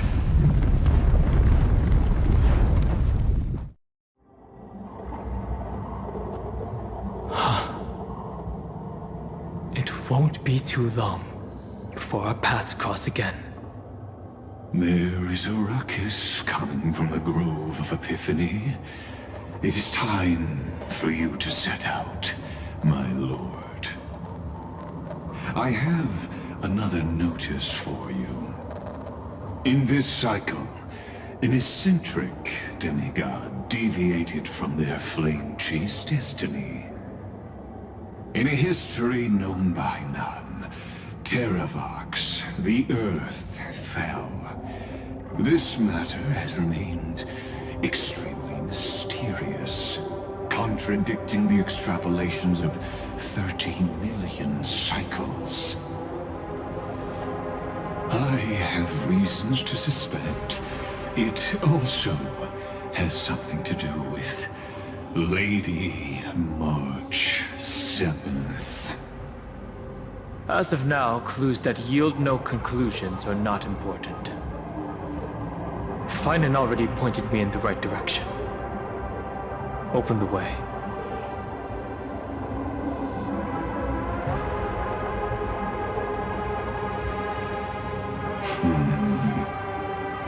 Lord Danhong is gone. Oh, speak your mind, Lord Anaxagoras. Thanks for the honor. And here I thought you weren't ever going to acknowledge your old friend. The Inspiration Circus recorded that you have led me up Dawn Cloud countless times. And the last time was right in the previous cycle. Oh, and Kefli even lowered their hand to welcome. Surely you didn't move into my head to browse such trivial content. But if that's the case, I wouldn't mind recalling some fun Dromus trivia for your pleasure. You seem pretty relaxed. Indeed. The experiment's variable will be eliminated by my enemy's very hands. A beautiful way to kill two birds with one stone, isn't it? You know very well that everything I said about that Remembrance Pathstrider was true. Both my hypothesis regarding her identity and my recommendations to Lord Don Han. Yes, I know. You haven't told a single lie so far. But I noticed your thoughts would generate a curious ripple whenever you mentioned her. It's almost like you were deliberately trying to hide something into the depths of your brain. Since you're talking in such a blunt way, I'm assuming you haven't actually found any concrete evidence. That is correct. Thanks to that mechanical body, you can control the boundaries of your thoughts, opting to only show partial truths. Pity that I still managed to grasp a shiver of fear that escaped your control, and I traced it upstream to discover one single word.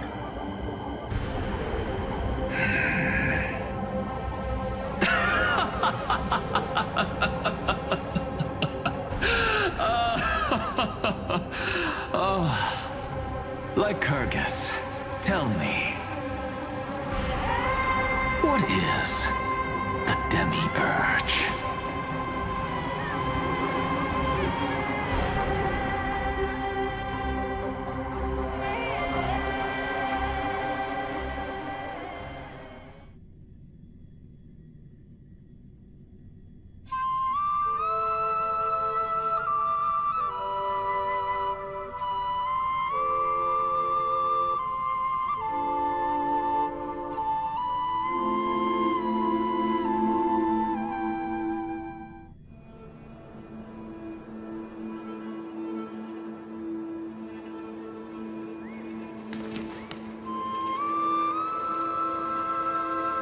The grove. Even the branches and leaves of the sacred tree have been dyed gold. Finan gave his all for her. Now that the destruction has quelled the Memoria tide, it's time for me to go deeper into the grove.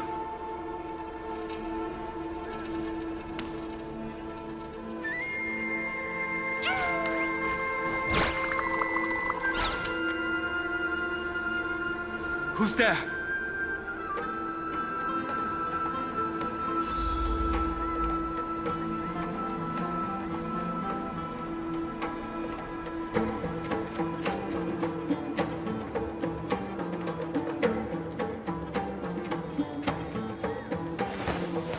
I will walk to the end of all your wills, no matter the cost.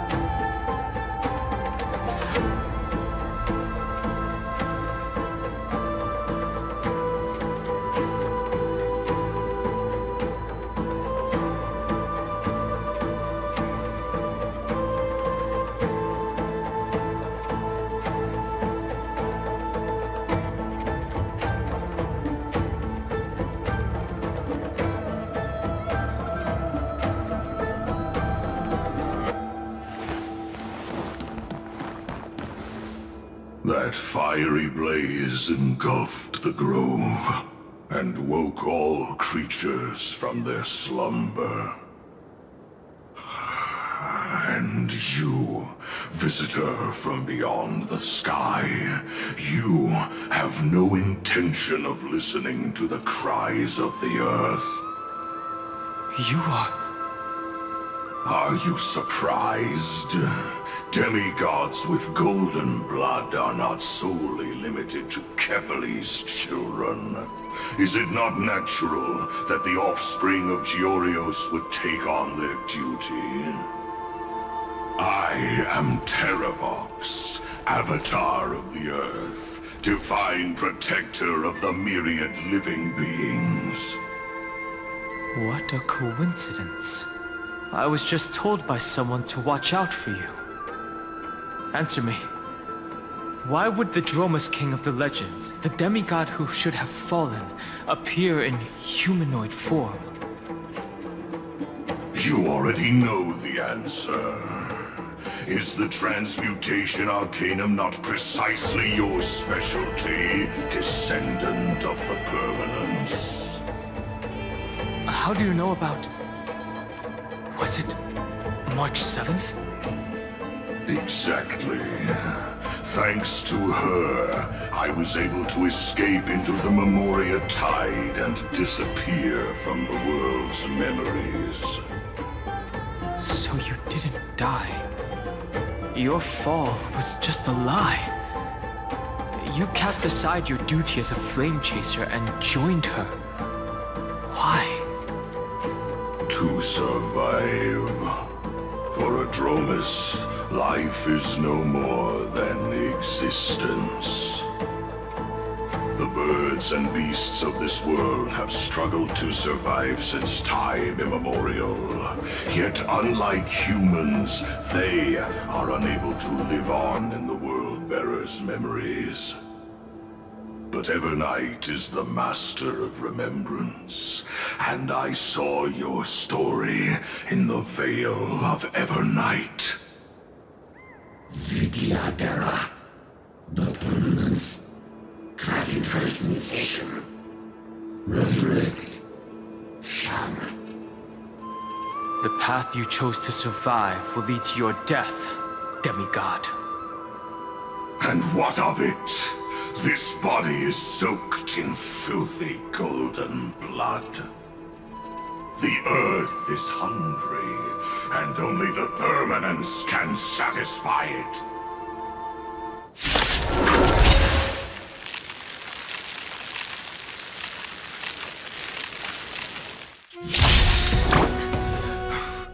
This madness seems exactly like Mara struck.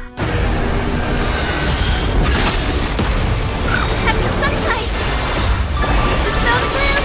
Restore the skies!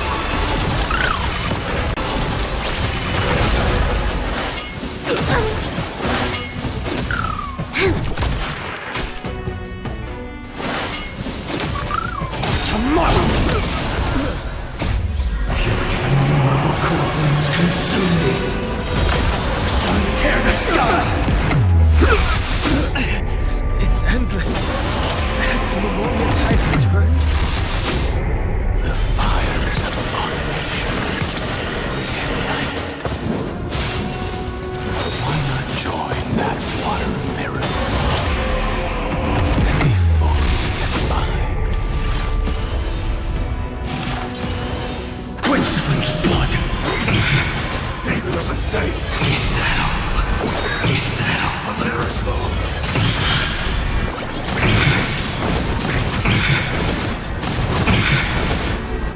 Let's strike!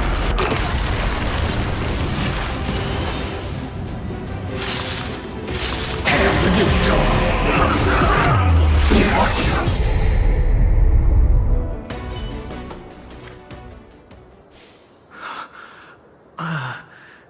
Is this some disordered memory?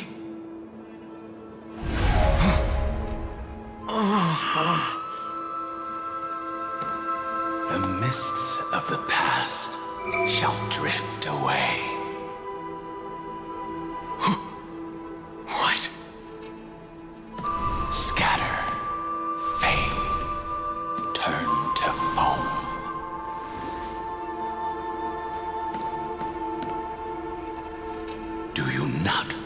remember me. After all, I am the heavy burden you must bear. How could I be so easily forsaken? Dan Feng? Is this another memo snatcher trick? Vidyadhara are supposed to forget the past during hatching rebirth. But the preceptors interfered back then and allowed me to remain deep in your consciousness. If you do not wish to use that bloodstained name, you may call me Obliviated Memory. That's not necessary. Though we've long parted ways, I won't ever forget you. So, who is that giant? That is Amphorius' Earth demigod. He should be on our side, but he was led astray and intends to seize the power of dragon transmutation. The dragon descends upon the earth, and all beings look to it in reverence. You and I know that all life in the universe covets permanence. Are you trying to say I'll end up like you? One day you will. And as I see it, that day won't be far from the end of this journey.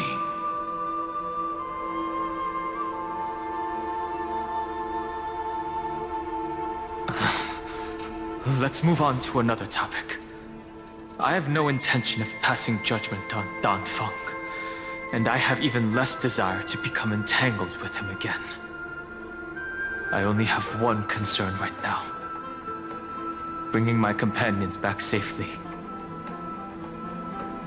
You can either help me deal with these abominations, or return to the shadows of memory. Dan Feng.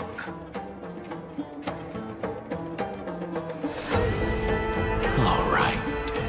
The filthy remnants of the Memoria Tide still run rampant.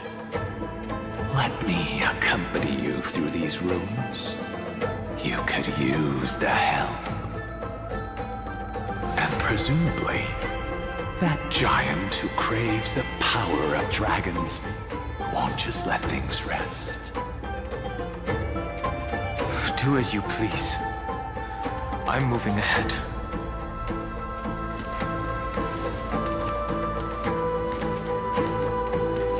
Speaking of Terravox, his aggression just now was probably some distraction.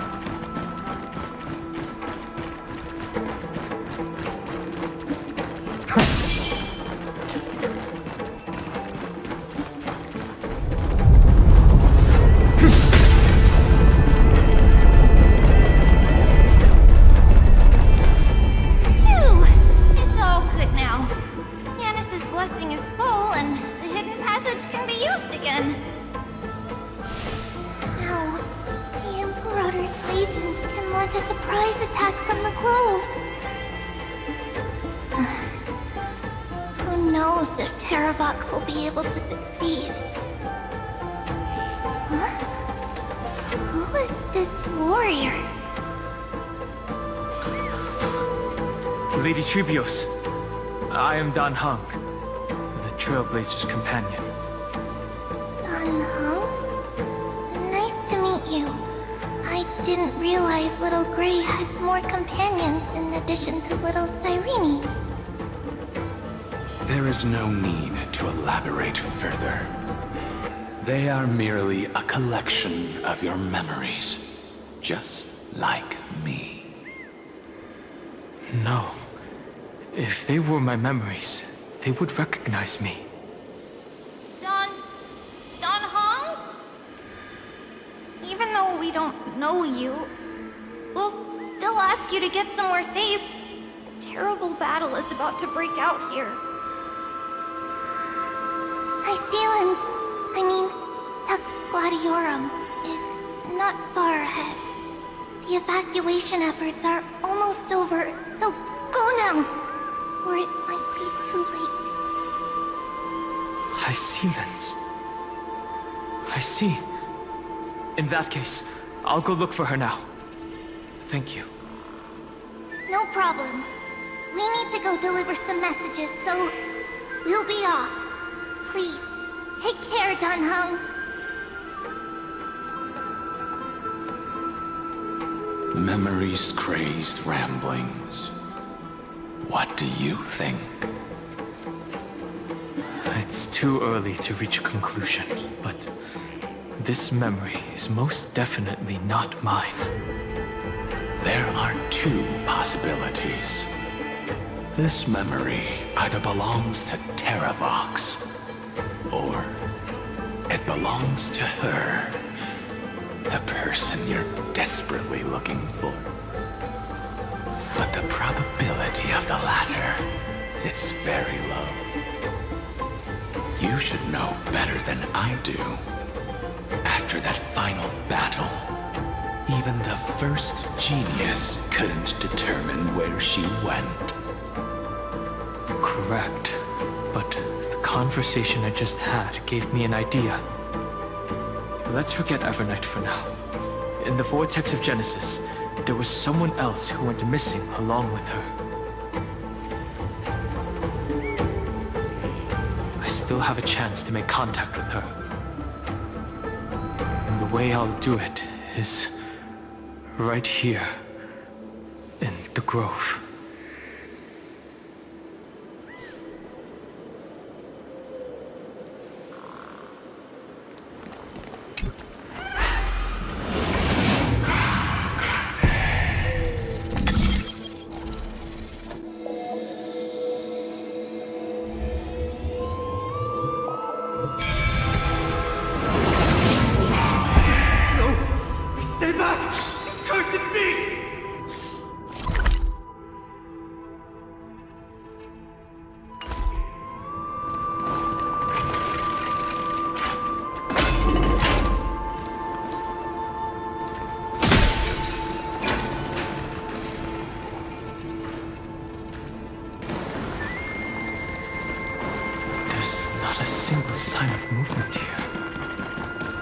Probably just the echoes of the Memoria Tide.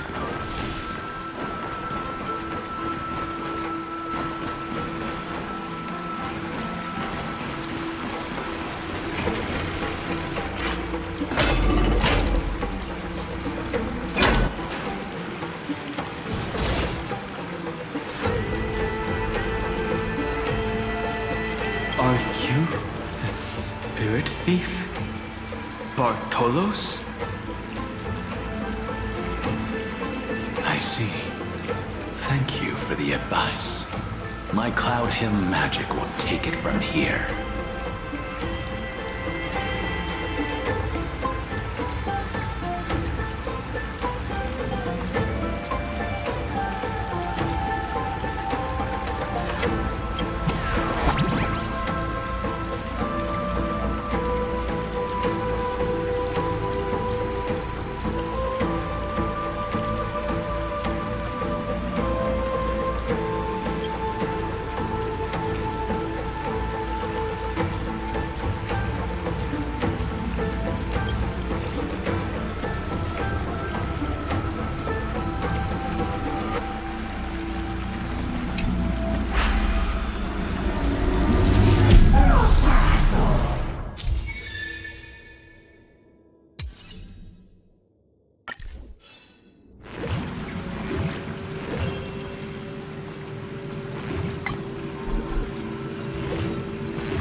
we're here. Now, it's time to awaken the person we're looking for. A pool of spirit water. I see. You plan to resonate with the waters of this world. Compared to the currents of my home, the waters of Amphorius are rather untamed. Subduing the waters wasn't easy, but I've gotten the hang of it now. Under the raucous steps of their frenzied dance, the roar of celebration calls forth the Spirit Water's memories. How incredible. There are still survivors in Amphorius. And this one even knows how to use the arts of water. Very good. It's nice to meet the ocean demigod, Lady High Sealands. A green dragonfish. Are you Dan Hum? I hope I've remembered your name correctly. Scale Gorge Waterscape is your home, isn't it? In Greyfry's memories, I saw you two standing side by side. That's fortunate. It means I won't have to introduce myself. I can get straight to the point. Tell me, where are Evernight and her? The stranger snatched away the deliverer right before my eyes. I commanded the waters to surge after them, but layered cliffs block the water's current. You must be careful. Earth has abandoned the Flame Chase mission. Though Terravox still lives, they are not an ally of the Trailblaze. That's no surprise. I've already exchanged blows with that mad demigod. I didn't think the worst would still come to pass. He also intends to get his hands on a dangerous power. As his comrade in arms, do you know what his goal is?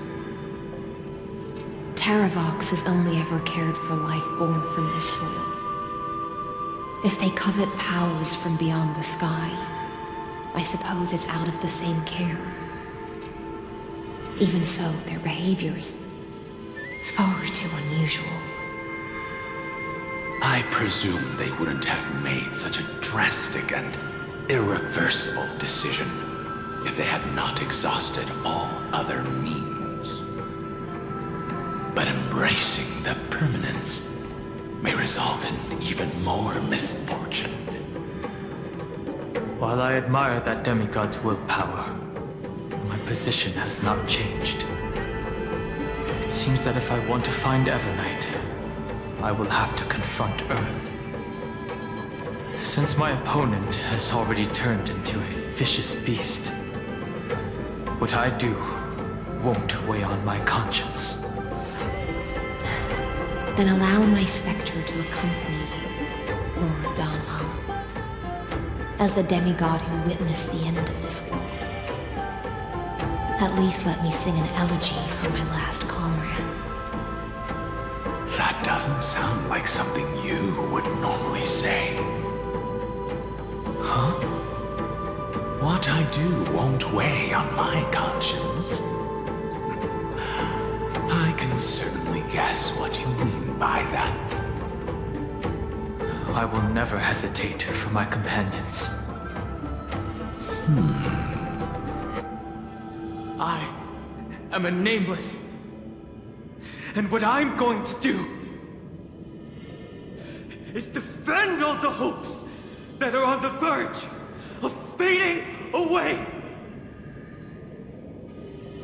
Then I misspoke.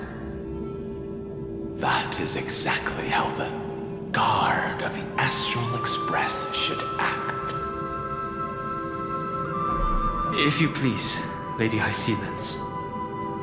Hold on to this current, for it still carries the warmth.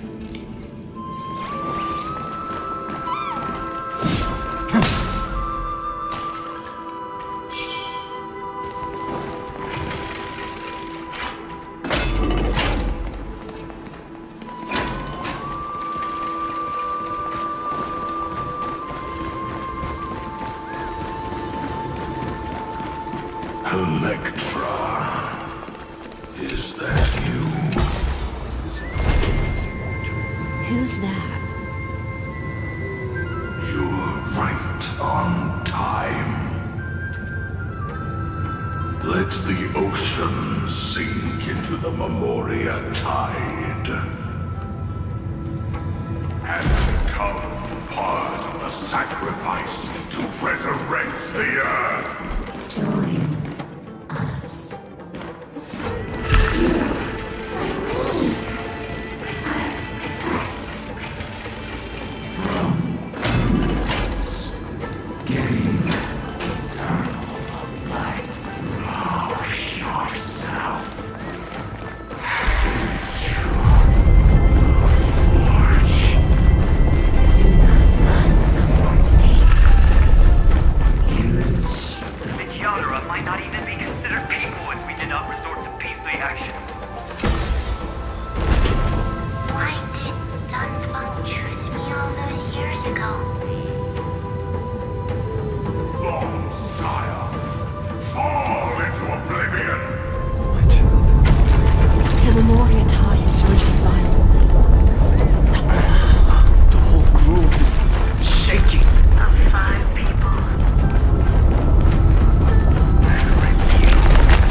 These phantoms that are haunting you.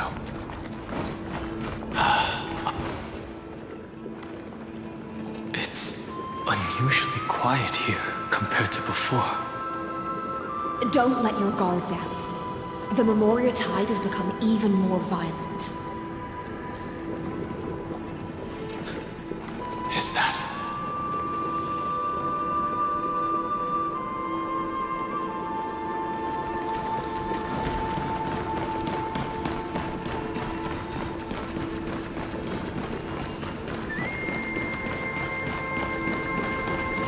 This is an interesting-looking wine jar. Was it Baihang who brought it? Your mind retains far more of the past than I had imagined. I've seen this farewell more than once in my dreams. The previous life is just an immersion to a newly born Vidyadhara. You know rationally that these are your memories, but it doesn't feel like you experienced them yourself. I use dragon transmutation for selfish reasons, and close friends turn to enemies.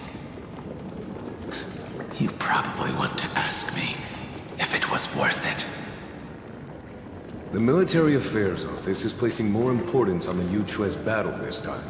And the Yao Qing called her back for a patrol mission. Some people are born with adventure in their blood and can't stop for even a moment. No matter, I'll drink her portion for her. We're already toasting. Why don't we wait for Dongfeng?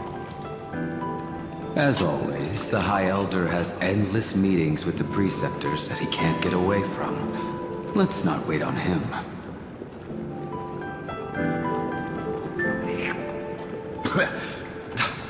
Isn't this just water? I'll relay her exact words.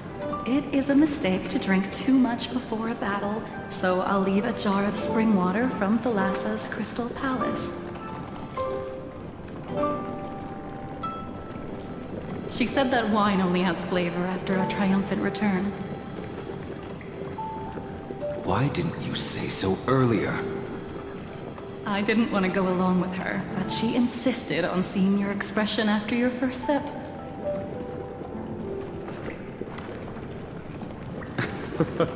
Any gift from a friend, whether it is water or wine, is rich in flavor all the same.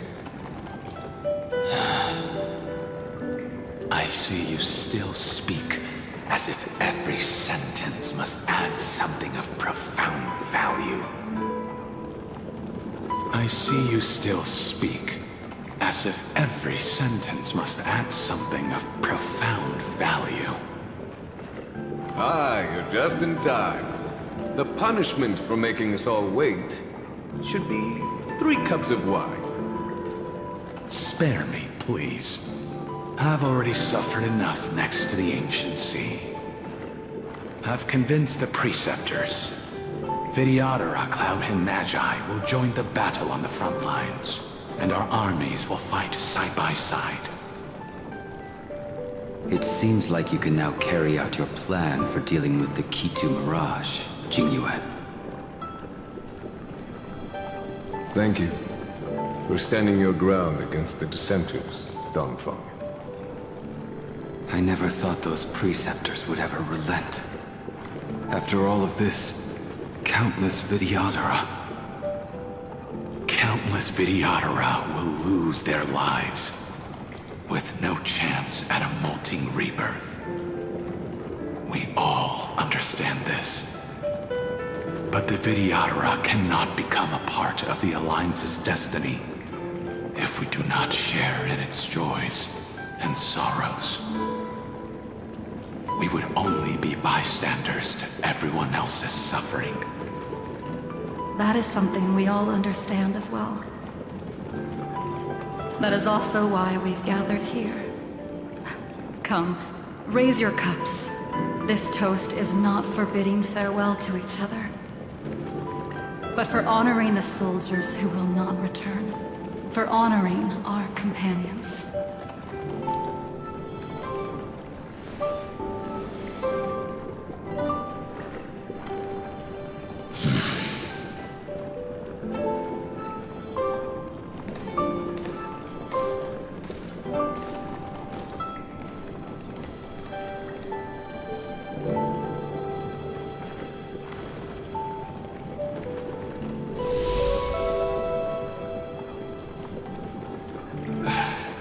Apologies. My reckless plan must have put a lot of pressure on you. Nonsense. If our positions were flipped, you'd support me no matter how reckless my plan was. Right? Of course. But let's try not to be too reckless.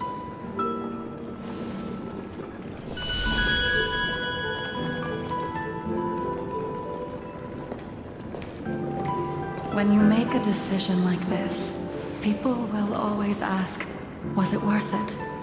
And you will also forever question yourself. Do you know how you will answer that question? I won't answer it.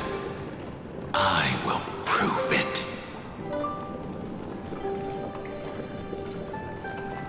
That's right. My sword is my answer. Thank you, Dongfeng. Thank you, Jingyuan. Oh, thank you, Jingliu. And thank you, Baiheng, wherever you've run off to. Ridiculous. How did you get drunk from spring water? I'm just full of joy. It feels like I've just forged a divine weapon with masterful craftsmanship. I'd rather leave this world in a blaze than live until the end of time. That's what I always firmly believed in the past. But I never truly felt like I was alive until I met all of you. Now, I wish more than anything that I could just live a bit longer. No, pretend I didn't say that.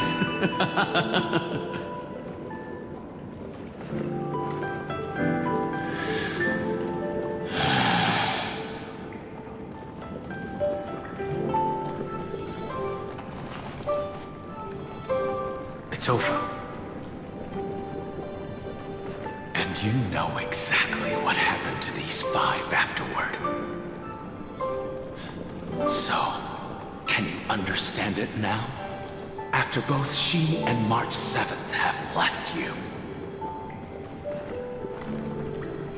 Losing a dear friend with whom you've shared so much can never be considered a victory. It's a failure that torments you for the rest of your life. I could never accept that kind of fate. So you made a decision. I was the one who used the transmutation arcanum. I was the one who swore to bring Baihang back to life. And the one who brought everything past the point of no return. That was also me. Do you have any regrets, Danfeng?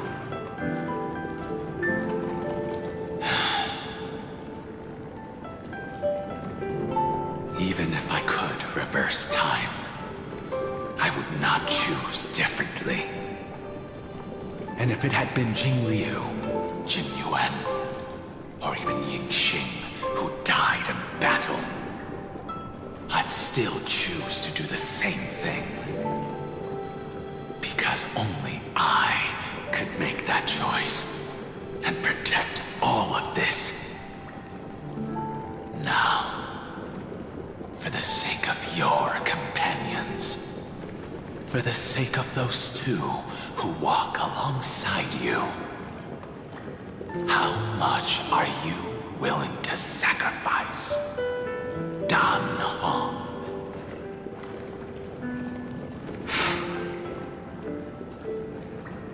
Everything. Your answer does not surprise me. They are more than just my companions. They are the path I took that led me to where I am now. So they will also be beacons for when I am lost, leading me to the future until my next reincarnation.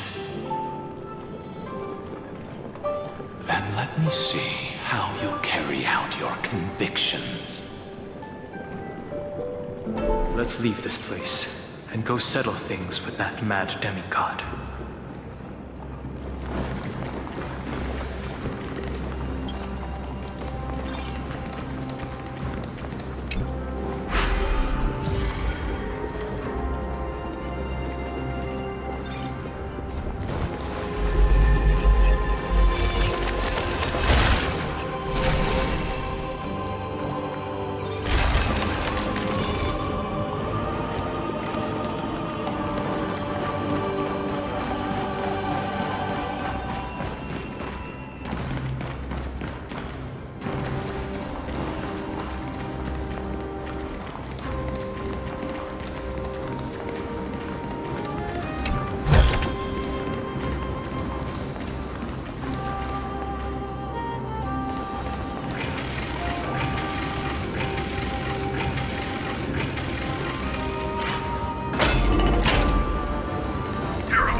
It's you.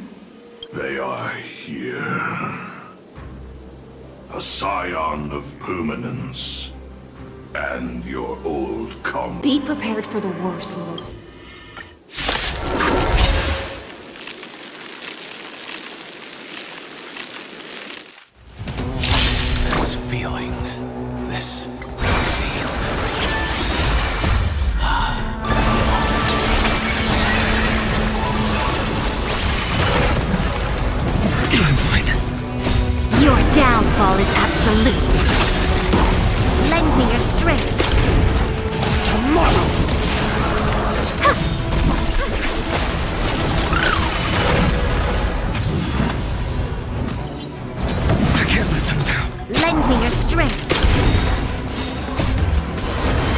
To guard and defend!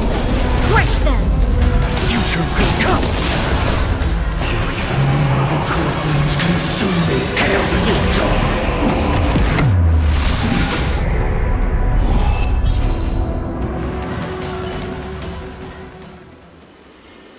It's time to stop struggling, Giacles.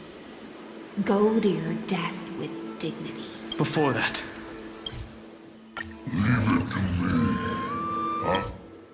Terravox, after all of this, how much are you willing to sacrifice for the power of the Permanence?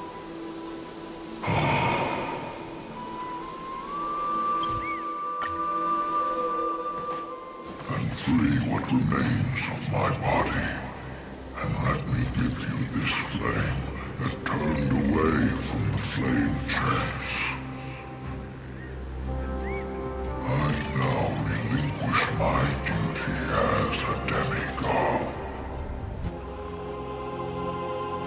You shall dig your own grave and burn in the furnace of rebellion.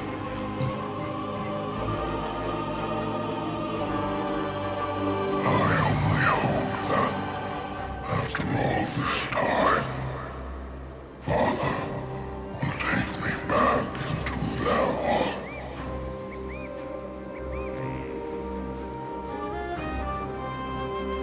Come, crouching beast, for the endless life of this world. Rise from your dormancy, and follow me as soaring dragons of the wilderness.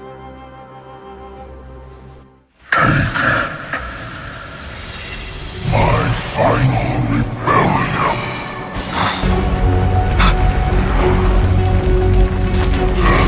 Then declare to the earth the name of the new god.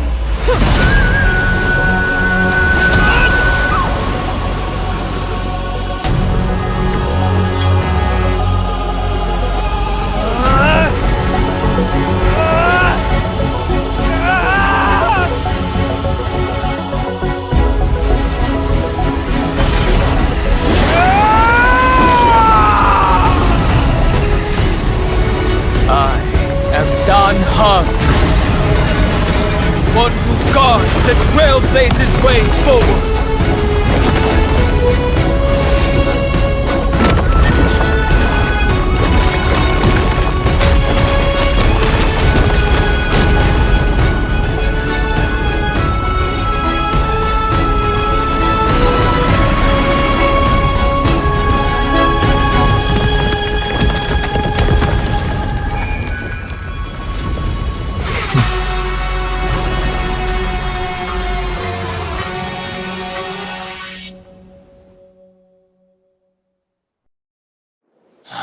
Fortunately, the worst did not come to pass.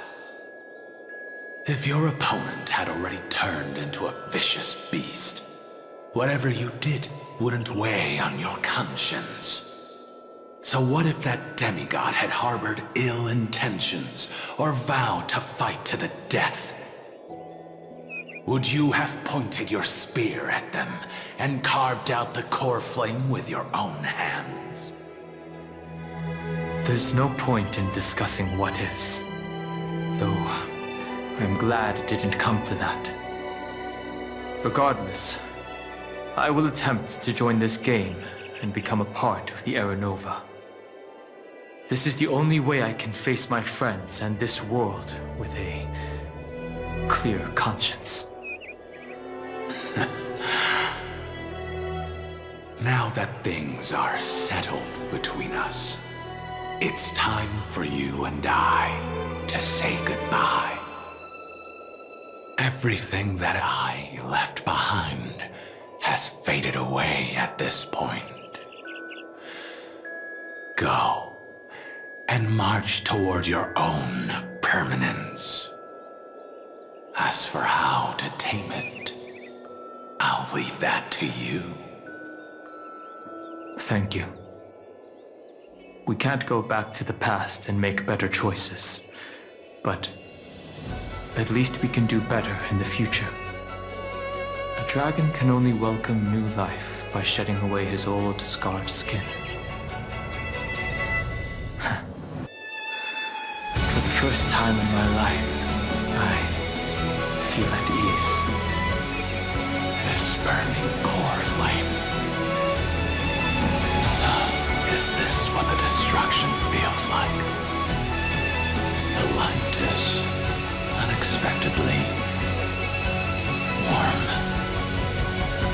It's just like the fleeting moments when one wakes from a dream. Farewell, Don Fung. Now, it's time for me to set out once more. The final rebellion of Earth was to bestow trailblazing wings upon all living beings.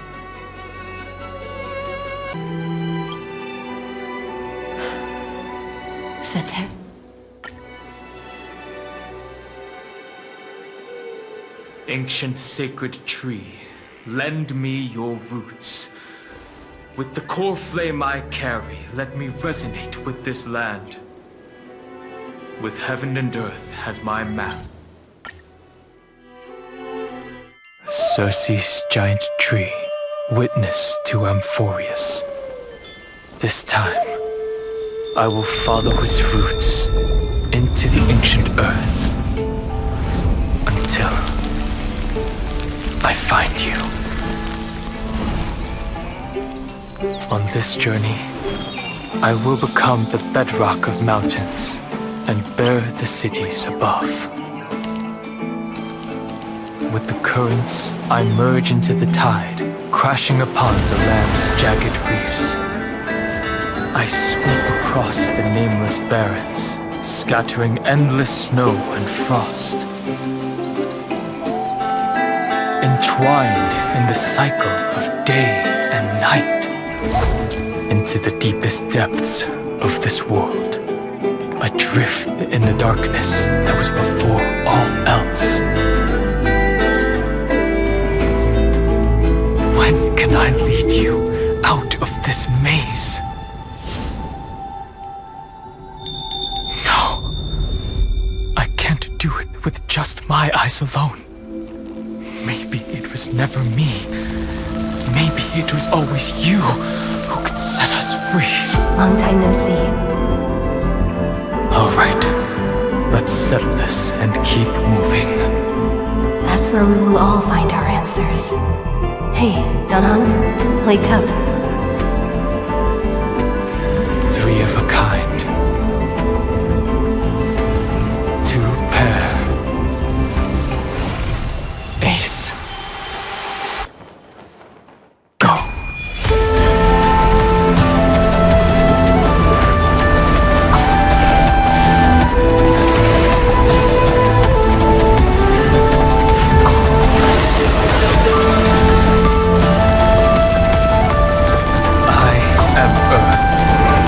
That grows upon the earth.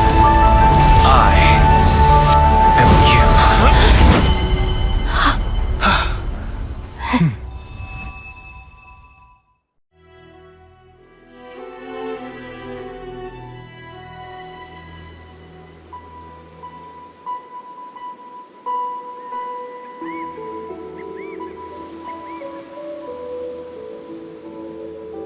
Finally.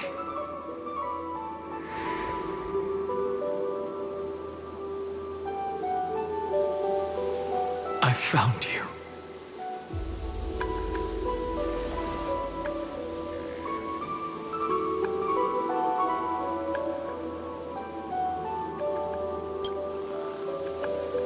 Danhang, I knew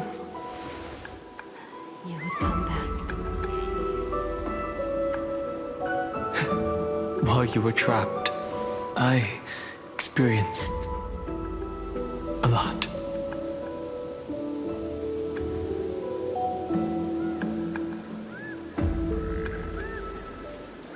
Thankfully, Evernight did not try to stop me. Looks like we've managed to stay ahead of her this time.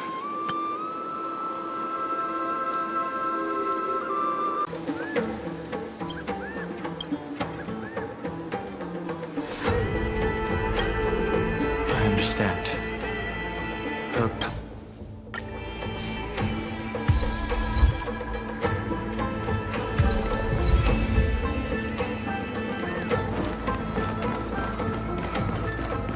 This place was once Nestia's altar. Could the golden thread be leading us to the world's deepest secret?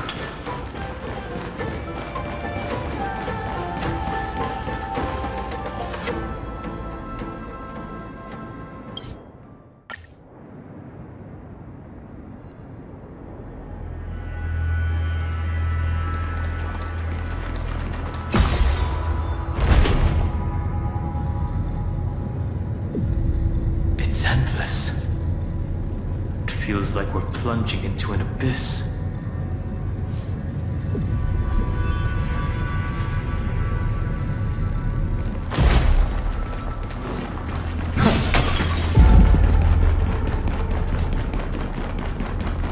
Are those distant structures all entombed data? The whirlpool of remembrance. Bottomless and unfathomable. Behind this mist must be Evernight's domain. Ready? Once we step inside, I'm afraid there'll be no turning back.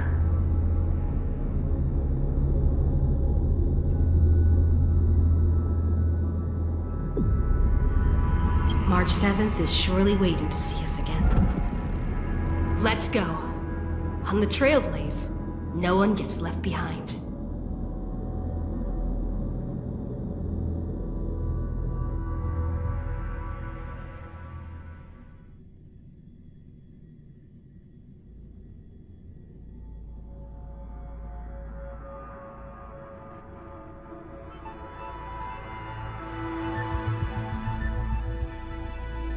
This maze is full of memory loss. Your voice sounds different from usual. I only hear a hint of curiosity. The rest is all fear. Beautiful Memokeeper. I know exactly where that fear comes from. The Evernight is a mimetic entity's natural nemesis. They will swallow you whole with just a flick of my pinky finger. I am the garden's enemy. I have never denied that fact. I have to say, Miss Evernight, you've certainly got a unique way of protecting people. At least she's still willing to talk. Is it because I disobeyed the garden's rules? Maybe I still have a chance. No. I don't think you do. It's not very elegant to spy on someone's thoughts, you know? Well, before you get rid of this beautiful Memokeeper, the least you could do is answer some of my questions. Why should I do that? So you can buy more time and send a message to your companions? And here I thought you were already watching my companions' every move. I am. Earth's stirrings have ceased. They have defeated Terravox and are heading here as we speak. Don't tell me that's part of your plan, too. It's not. But I'll make good use of it. Fighting alone against an entire world, even I might miss something. But I know how to adapt to the circumstances. Just like right now. How I've decided to let you go. I like you, little bird. Your longing for memories remains pure, unlike those memo snatchers.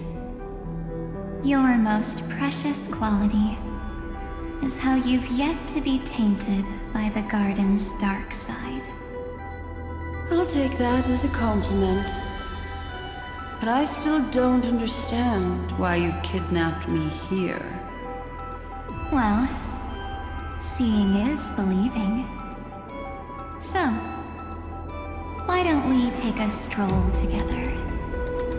This ruin buried deep underground is called the Kernel, in the language of erudition. But I gave it a friendlier name. The Heart of Amphorius. The great tomb of the Nameless Titan. The Nameless Titan? You'll see with your own eyes just how important the remembrance has been in this world. And how we will stir up the waves of oblivion to douse an eon's ambition.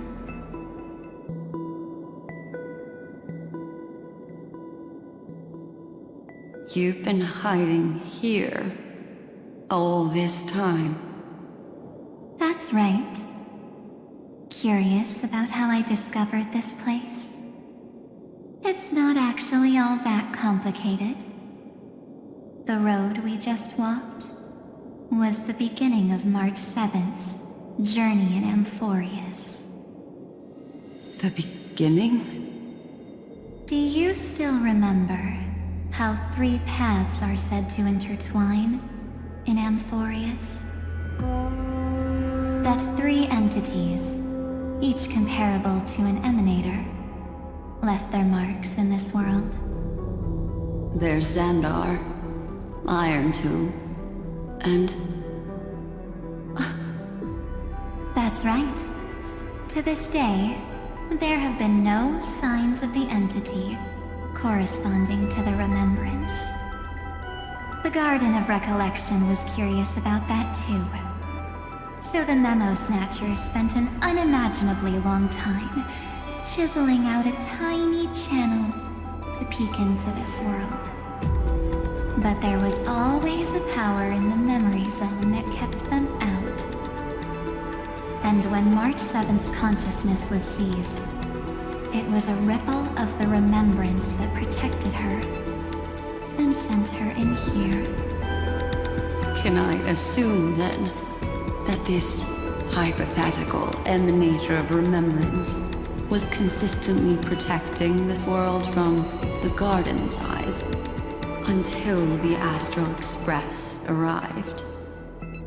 That's correct. You're a smart one. But why? Go see for yourself, little bird. The memories contain everything.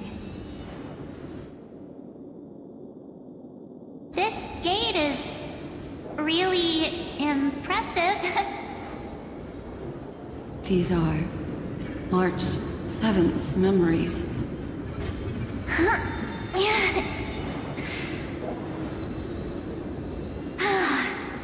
Didn't move at all, huh? I just got here and I'm already locked out. A journey of 1,000 miles stopped at the door? That's terrible! Is she stuck? Keep watching. The fun stuff is just ahead. Warning. Object does not have access permission. What? Did I touch something I shouldn't have?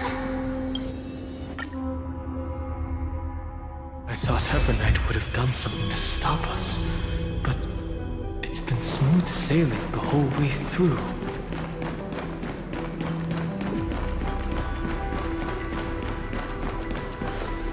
Are you ready? I'm going to open this door.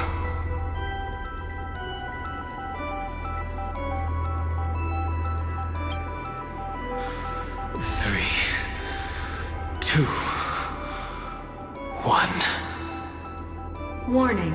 Object does not have access permission.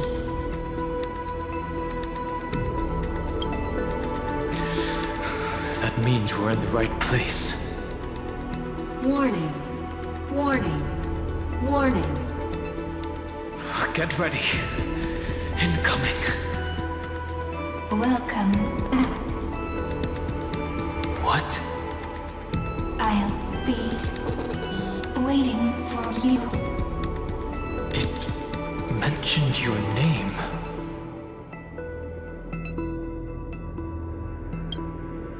I'm getting a feeling of deja vu. Like the first time I opened as I've written. Thankfully, Evernight didn't take that book. Let's try using it.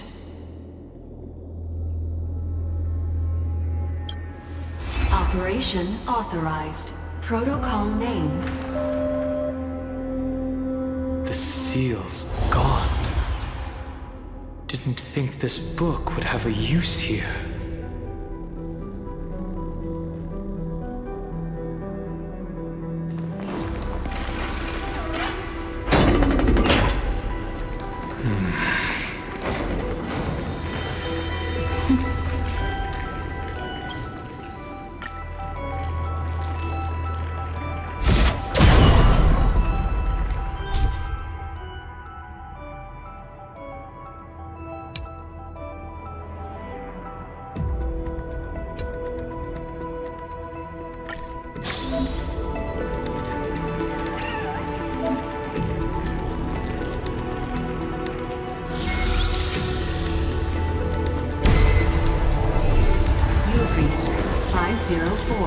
Downloaded.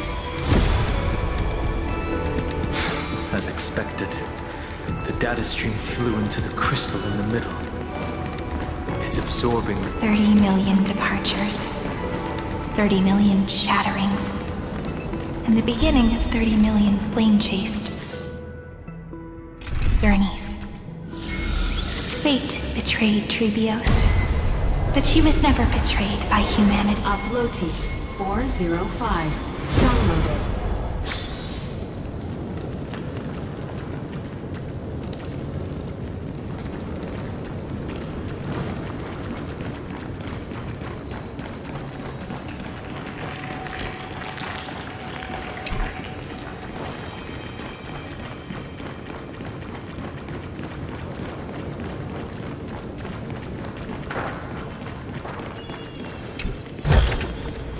Is this also a blessing of the Trailblaze?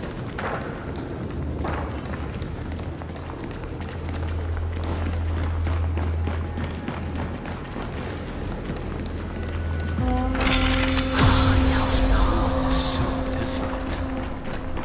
What exactly is it?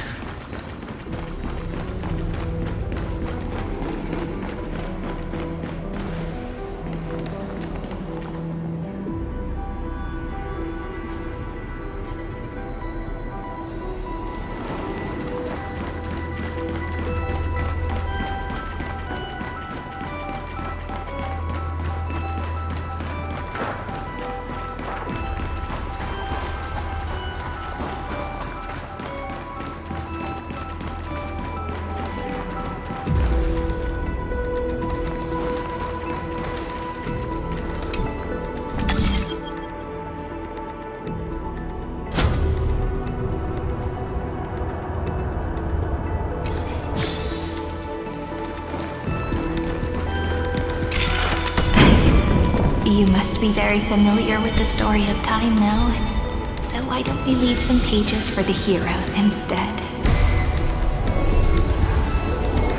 Uthea 093. Downloaded. Scopeo 365. Downloaded. Branch number 1. Archiving. Object recurrence number 335503337. Progress 13.131%.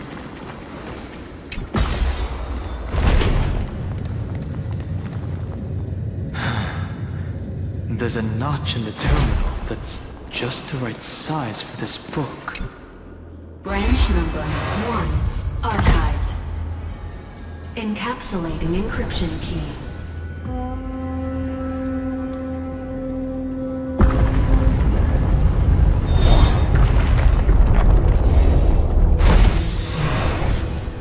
this as I've written book is a data terminal that has been modified by the Remembrance. It might have looked like Cyrene was reading.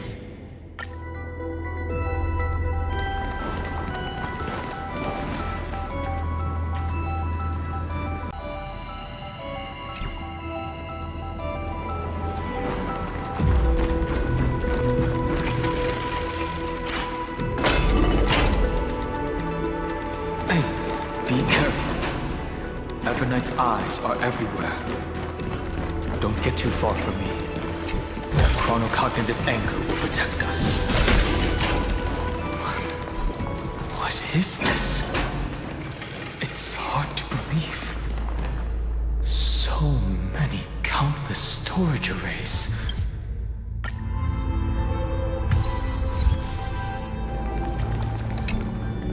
I'll leave it to you. You never say anything, but I know you're listening. Every story I've told is like a little key that opened a door in your heart, no?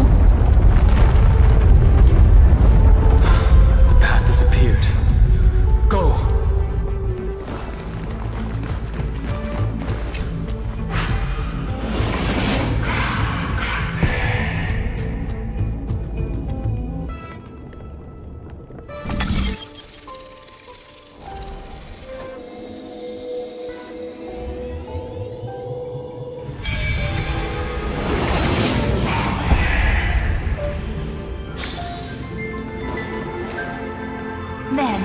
The sky. Once again, Castor is offered her final embrace to death. And from then on, she started another lonesome watch.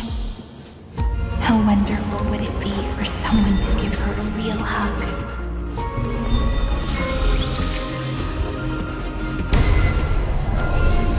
Evernight 2.6 downloaded.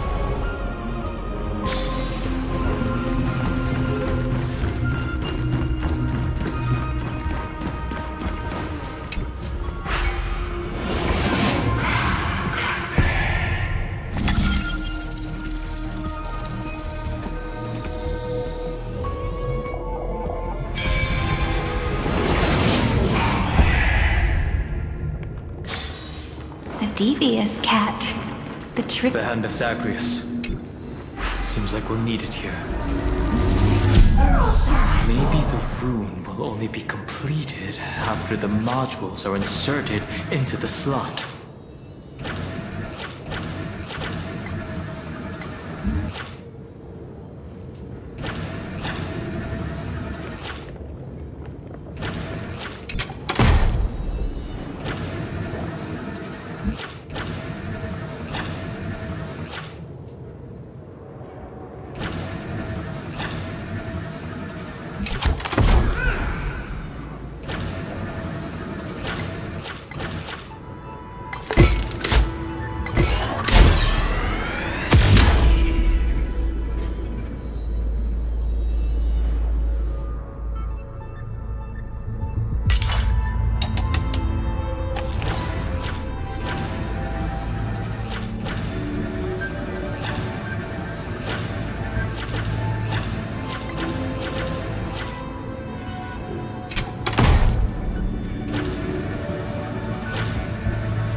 Midamos's road of strife once again reached its glorious and lonely end.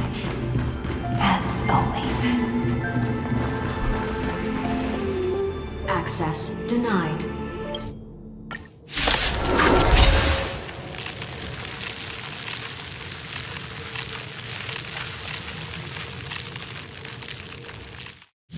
Warning. Illegal operations detected. Warning. Illegal operations detected. Tomorrow! Step onto the floor.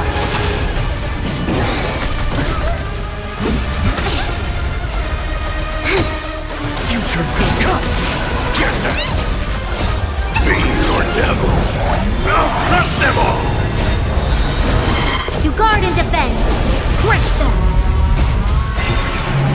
Cool flames consume me! Hail the new dawn! Is that all? Empty shit! So without substance! Sun tear the sky! Hail the new dawn!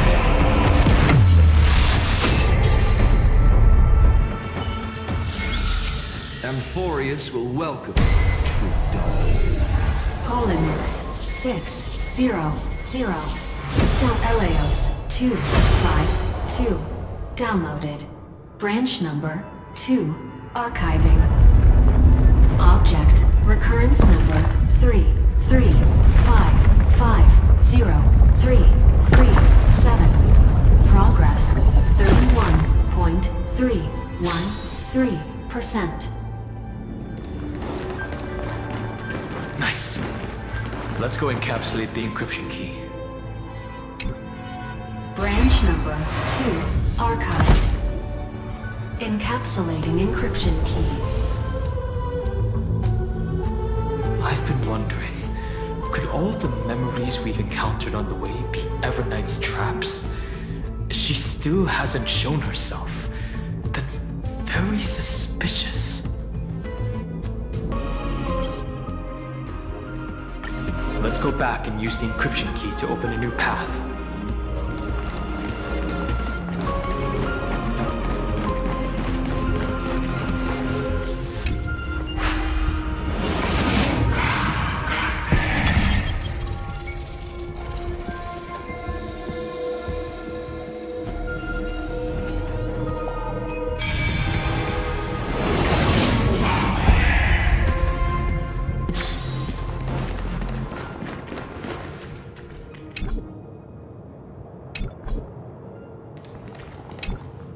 Go upload the encryption key, just like last time.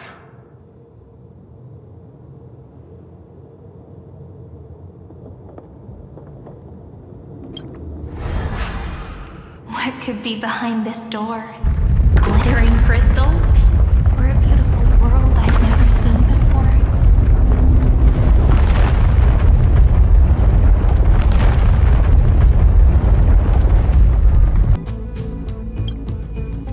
If I tell you all the stories of tomorrow, will I be able to finally welcome the Deliverer and Amphorius? The third encryption key belongs to the ocean. Let's get going.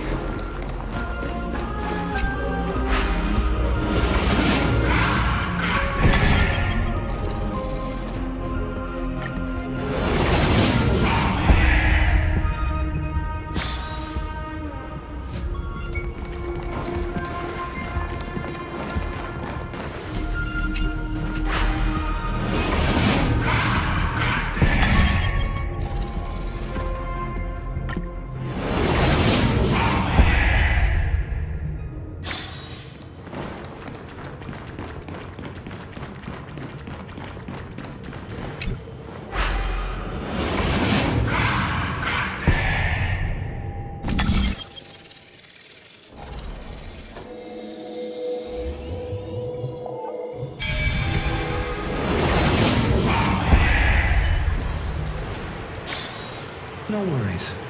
Anything's possible if you take it step by step. No memories appeared this time.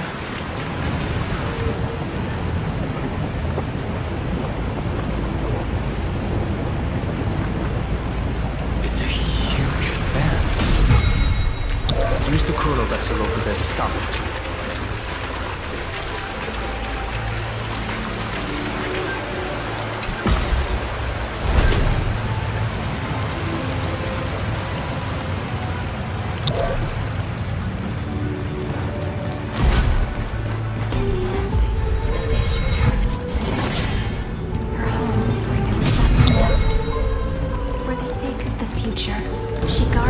vortex at the end of the deep sea until the very last moment. Look! She's over there. Cyrene.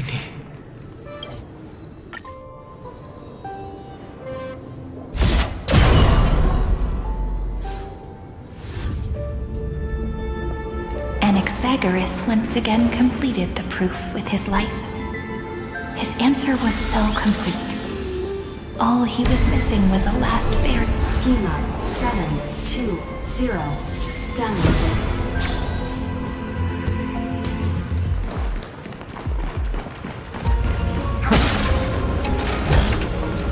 I've praised it all. No thanks. World-bearing. This divine authority is so heavy that I do not know how I can romance in warm gold forged along the runes on the fan. We need to use the chrono vessel to stop it first.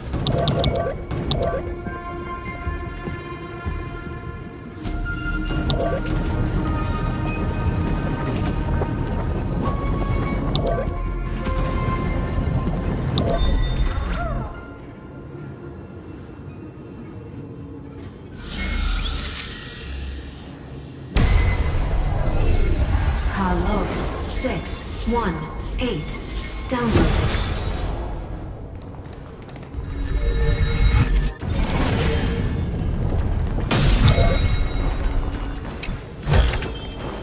Is this also a blessing of the Trailblaze?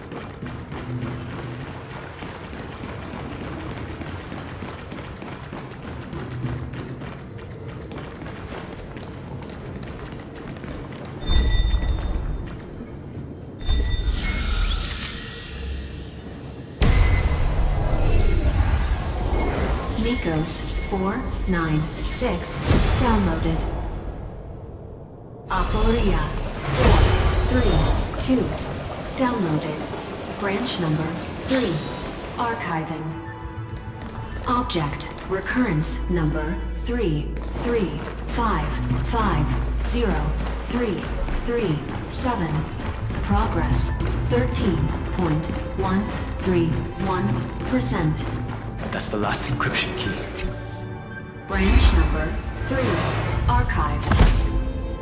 Encapsulating encryption key.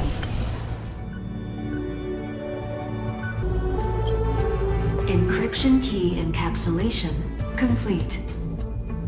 It's time to go back and activate the system in the middle of the Great Tomb.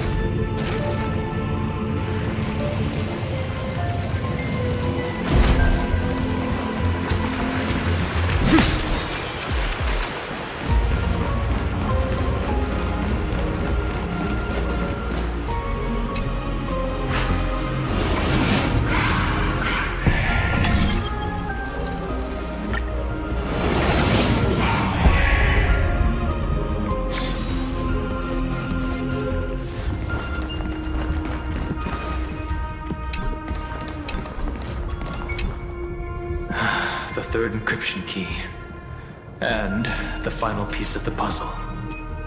I pray that you can dispel all the mysteries and lead us into the deepest bowels of this world.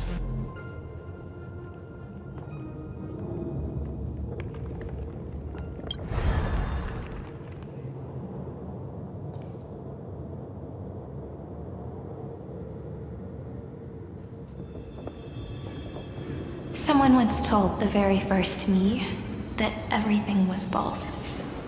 That the only life in Amphorius was a great catastrophe, nurtured using the world as a factor. But how could a dream feel so real? That's why I didn't agree with him. My good friend, I'll read this book to you.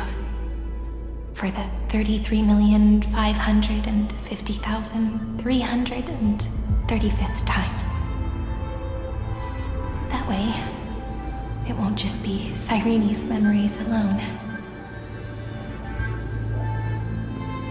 Formatting progress 23.815%. Process error. Analyzing.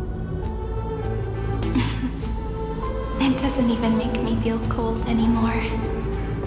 It's like a ceremonial conclusion, ending every cycle's narration with a full stop. Then, there will be a new me returning here with new memories.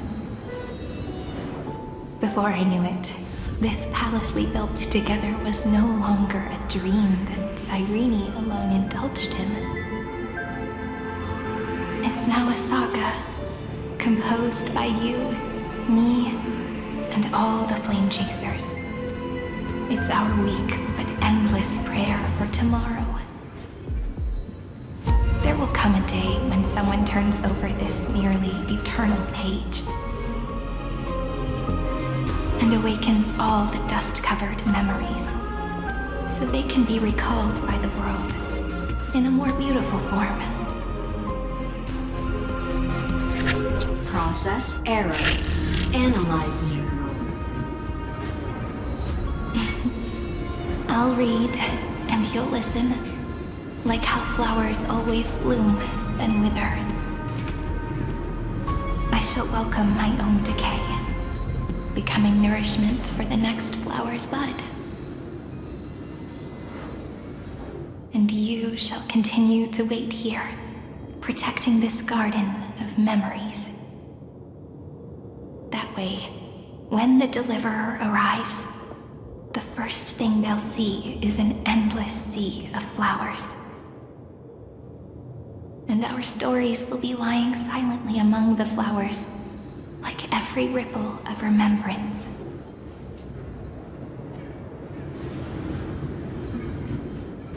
And they shall become the epic known as I've Written.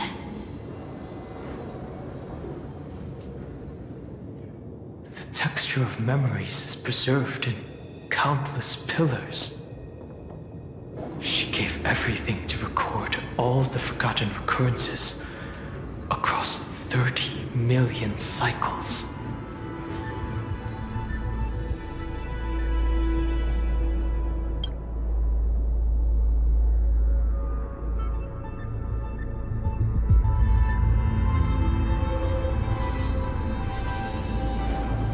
All right. Let's not make things so gloomy. I bid farewell to this beautiful world, so that we can reunite in your memories, in the way I want. You will see the footprints I left behind, in the ripples of past reverie. I have never had any other fate beyond this memory. Please remember me with love, like that eternal footnote in all the faded sagas. Now, open this book. I'll be waiting for you in the past. Operation authorized. Protocol name. Museum. Welcome to the Demiurge Matrix.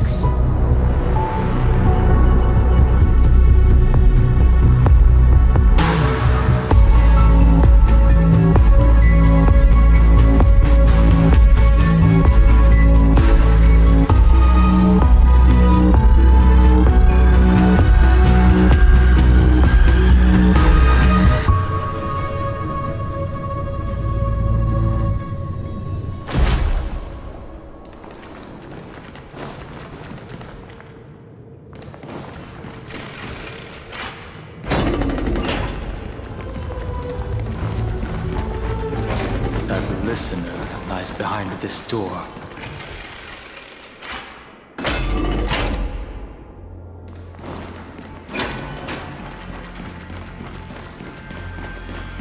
She gave everything to record all the forgotten. Look, that symbol at the end of the room.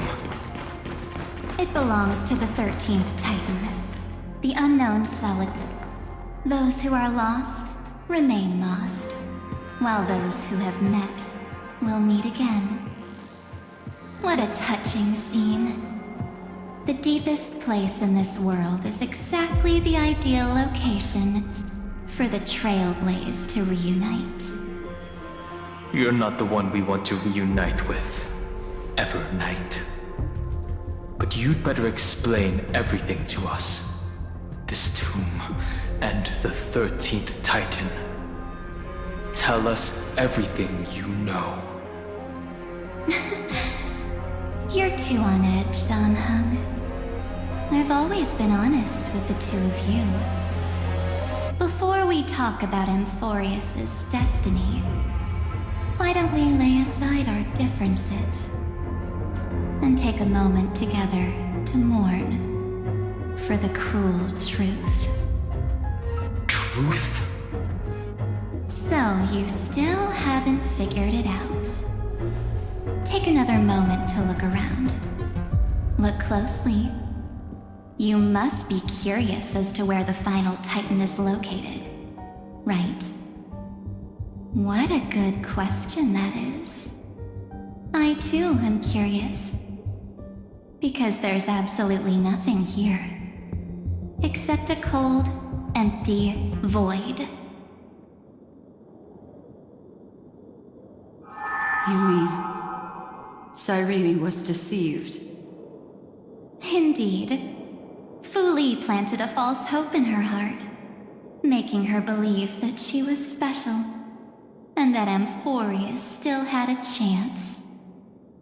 Then, that poor girl walked into the Great Tomb, over and over again, and willingly offered herself to the remembrance. Why did they do that? Did you really think they would just save this crumbling world? In the way Cyrene was praying for? Don't be naive, Memokeeper. In this game between gods, the Remembrance chose to stand with the destruction. Given your evident hostility towards the Garden, I find it hard to take anything you say at face value. Aren't the Memo Snatchers' activities enough evidence? They did everything they could to help Iron Tomb reach completion. And it wasn't just to obtain some fanciful memories. Let me tell you the real reason. Iron Tomb is a perfect ark. If a seed can be planted within, then the moment the Lord Ravager blows the erudition to pieces, the remembrance will be spread to every corner of the cosmos. That masterless path will be equally split between two eons. Fu Li will devour the erudition. Do you understand now? The war among eons started long ago. Fu Li did not glance this way to save Amphorius. They will drain this world dry and turn it into a most poignant and tragic poem. But fortunately, that girl's sacrifices won't be wasted. I will give her another possibility. I promised her that I would recreate the cause and effect of this world and form a flawless Amphorius. But the only way for a world that can't be turned back to be considered flawless is to burn it with a raging fire until nothing remains. You plan to destroy all the memories Cyrene has ever recorded? That's right. I'll set fire to all the stories, all the emotions, all the futility. I'll turn the Garden's conspiracy to dust. Setting fire to this much material will be enough to completely annihilate the Scepter's operating logic. I Iron Tomb will lose the soil upon which it grows, and Amphorius will be truly set free. The freedom you speak of is no different from destruction. Everything this world ever was will disappear from the extrapolations. What can change a person's nature? Is it memories? Unfortunately, the result is just the opposite.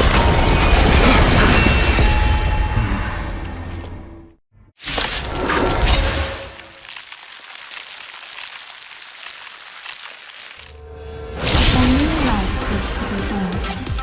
The seed has to be dead.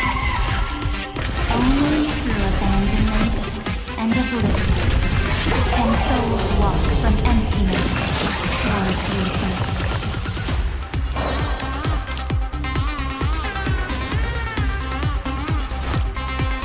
Lend me your strength. No other choice. To defeat it, oblivion. Your downfall is absolute.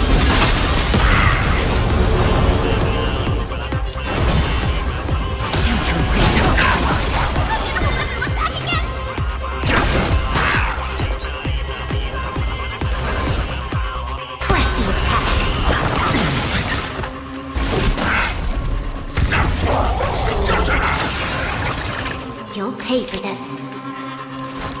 Lend me your strength.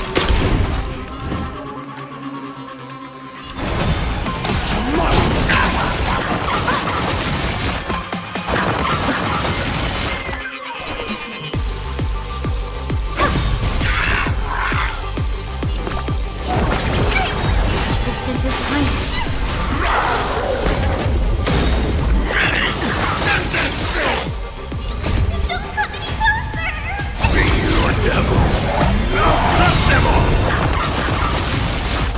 This battle we've entered the storm. To guard and defend! Crush them!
Oblivion, your downfall is absolute.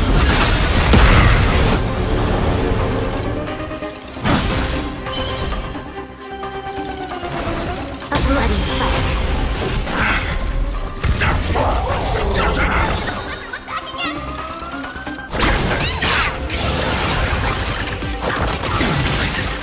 This battle is unavoidable. Lend me your strength.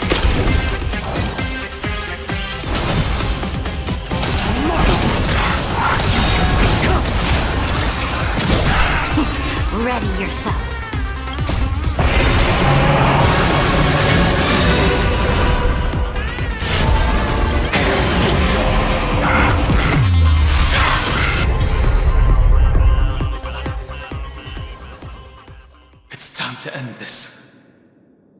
return March 7th to us and end this pointless conflict.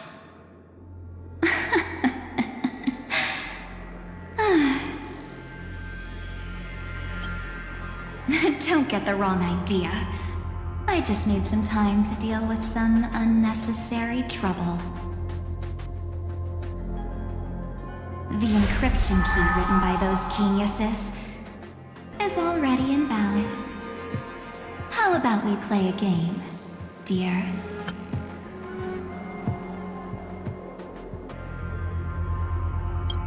Don't worry, it won't take long. It's a simple multi-choice question. A or B? I understand it's too difficult for you to treat the Chrysos heirs as extrapolated data. Then why don't we assume for now that they're living, breathing humans? Now, the cosmos will face an unprecedented catastrophe. And your choice will determine the fate of countless planets. On the one side are companions who've weathered every storm with you. They fought with everything they've got and obtained a 1% chance of victory. However, should you choose that 1%, there'll be massive sacrifices, no matter the outcome. On the other side, there's a simple button. The Oblivion will burn away all traces of their existence, as well as your entire memory of this trip. But it will also halt the brewing catastrophe and spare the universe from destruction. Those who are to be sacrificed will be fully aware of the decision you need to make. There will be no concealment or deception. Tell me, what will you choose?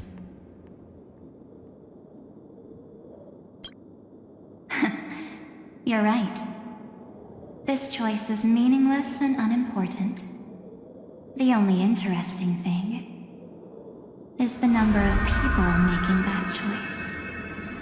I've just posed the same question to Don Hung. The answer doesn't matter. Let me see. Is this Trailblaze spirit truly as unified as you all claim it to be? Now, why don't you prove it to me? Wait! Cyrene? Another damsel in distress rescue? Plays out again. Still think you can do something, little pink memo sprite? What weapons do you have to stand against me? Besides your somewhat witty words? Don't underestimate me. Besides my charm and eloquence, I can stir up ripples of past reverie. What? We don't have time for endless chatter at crucial moments like this. Quick, friend! Take this! Take the shot! I can't... Of course not! Take a photo of Miss Evernight! No time to explain, quick! Well done, friend! Now leave the rest to us.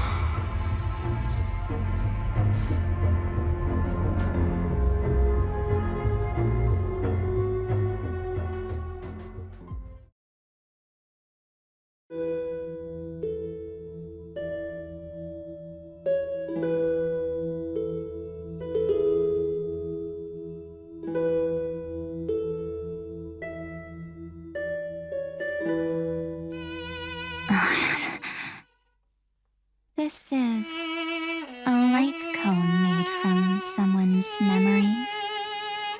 Oh, and there's a harmony entwined with it. Looks like someone's been busy behind my back. We meet again, naive me. I know you mean that as a compliment. But As for the word naive, I think I'll give you that one back. Welcome to Ides Elysiae, a small village shrouded by the veil of Evernight. Now, this memory will also belong to you. Let's give you a taste of your own medicine. With my home as the inspiration, I've created this maze. Hope you like it, Miss Evernight. Quite perceptive, little memo sprite. But with just you and that Harmony's little birdie, thinking you could trap me? That's a bit of a stretch. So, tell me, what role did you play in all of this? I really didn't think that this other me would be this strong. But at least when it comes to brains, I've still got the edge. My brilliant plan? Bet you never saw it coming. Oh. You mean that time? In that split second when we switched bodies. With your last flicker of consciousness.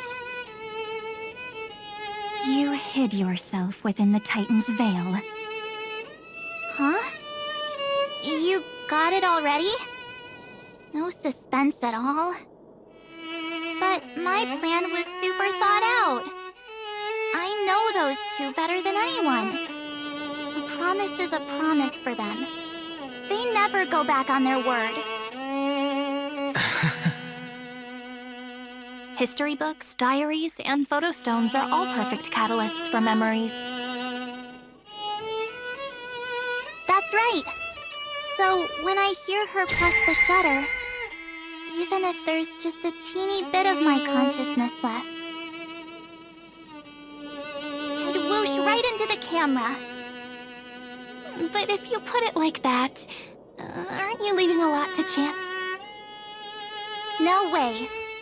She will definitely be snapping away all over Amphorius, because she promised me to take photos. I'm guaranteed to run into her eventually. True. You really know her well. Miss Evernight, let's be real. My amateur skills aren't enough to keep someone like you contained. But if March 7th were here, that would be a different story. Because there's no way for you to ignore her, right? Fine. Lay it on me then. After going on such a long detour, what exactly do you want to do now? First, I want to thank you for protecting her and Don Hung. But what you did later went way too far. So, while there's still time, I've got to make you change your mind.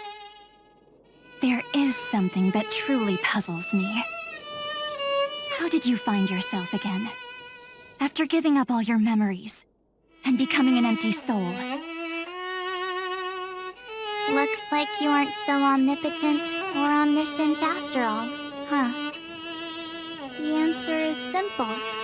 I have been dozing inside the camera all along, and I accompanied her during her entire journey. So when she told Cyrene in this cycle about her interstellar travels, those memories of journeying with the Express entered my mind as well.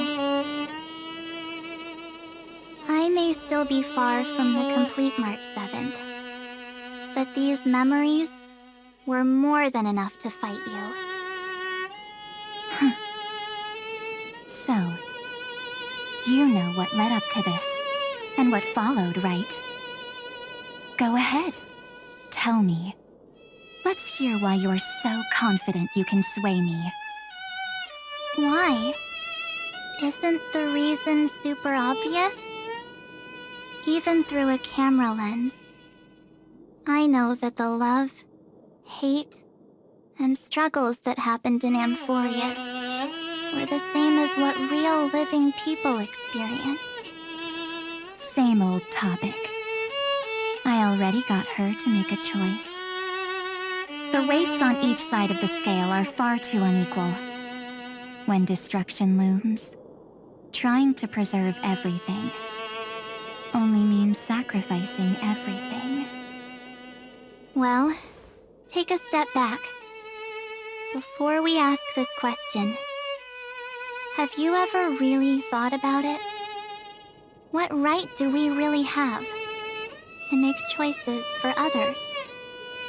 If the cosmos were nothing more than a bigger Akama, ruled by a so-called imperator, maybe then she'd have the right to weigh both sides and decide for us all. But the truth is, we're just a bunch of nameless. Even with everyone calling her Deliverer, I believe that she hasn't forgotten. That the meaning of Trailblaze is to explore, understand, establish, and connect. It's not about standing above the cosmos as some kind of savior. It's about walking alongside every world within it. So don't try to guilt-trip me with stuff like necessary sacrifices. The Express crew is immune to these baseless accusations. Besides, and this is just an example, if Madame Herta wanted to, she could have whipped out her imaginary weapon any time and blasted this scepter to bits. Because, according to your logic, the lives of a few nameless are nothing compared to a Lord Ravager's potential threat. But that's not what she did. You wouldn't have liked it either, would you? I figured you out a long time ago. You've got a fatal flaw. A weakness. In the shape of me. You've got such incredible powers. But you still kept your promise to me. That only means the sole motivation behind everything you do was just so I can keep traveling. You're not as naive as you seem, are you? In that case, I can prove it to you. I won't answer for someone else, but for myself. Here, hold this. An empty spirit. If you want to seriously think about it, this thing actually counts as my body right now. Its memories are all drawn from the camera's photos. In other words, from my journey of trailblazing. While I was awake, you were always sleeping. So talking about this probably doesn't feel real to you. So, why don't I walk you through these memories all over again? The spirit turned into a journal? Yup. That's what memories are. You don't know where they are, and you don't know what you actually remember. But when you need them most, the forces that have once changed your soul are guaranteed to appear again.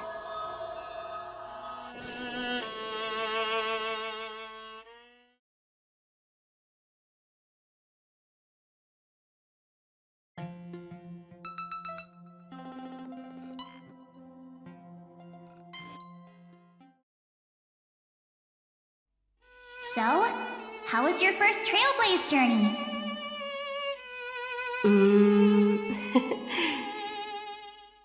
It was very fun. We should still be careful in the future. Oh, come on, Don Hung. We're here to celebrate for her tonight. Don't be such a buzzkill. Oh, don't listen to him. Listen, I am practically a Trailblaze expert. Stick with me, and you'll be just fine. You call this trip fine? Well, that's because we could So, you've been a lot of places before? Oh, you bet! Capital of Passion, Calcis, Tychean. If I count on my hand, it looks like this is my 6th stop. All my souvenirs are in my room, but they're just a bit of a mess right now. I'll tidy up later and give you the grand tour. Oh, look at this. A Belabogian notebook. A special souvenir I asked Branya for. She prepared quite a few gifts for us. Raw Geomarrow, Supreme Guardian medals. But I only asked for this little notebook. What's so special about it? The previous Trailblaze missions were all on super high-tech worlds. Forget about paper books. Even holographic projections were ancient relics there. Eurillo is completely different.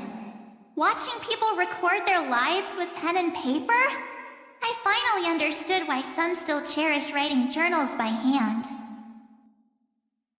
It's just like calligraphy.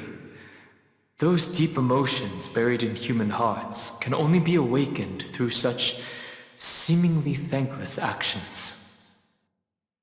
Danheng, you truly embody both a fierce beast and a delicate rose. Anyways, that's what I thought too. A camera can only capture fleeting moments, but stitching those moments into a story, you've got to use your own hands. In other words, just taking photos isn't enough. They need a place to be displayed. Isn't the photo wall enough? I told you it's different. Besides, this little notebook is a memento of our first Trailblaze together with you. That makes it even more special. Anyways, the next stop is the legendary planet of festivities, Penacony. So, when we get there, I'll make sure we take tons of pictures together, until the memory card's bursting.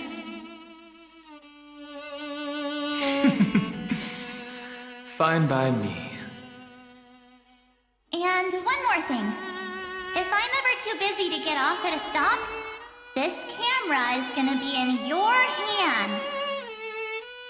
I don't want to miss a single Trailblaze. So you all need to practice your photography skills until you're at least 80% as good as me. Got it?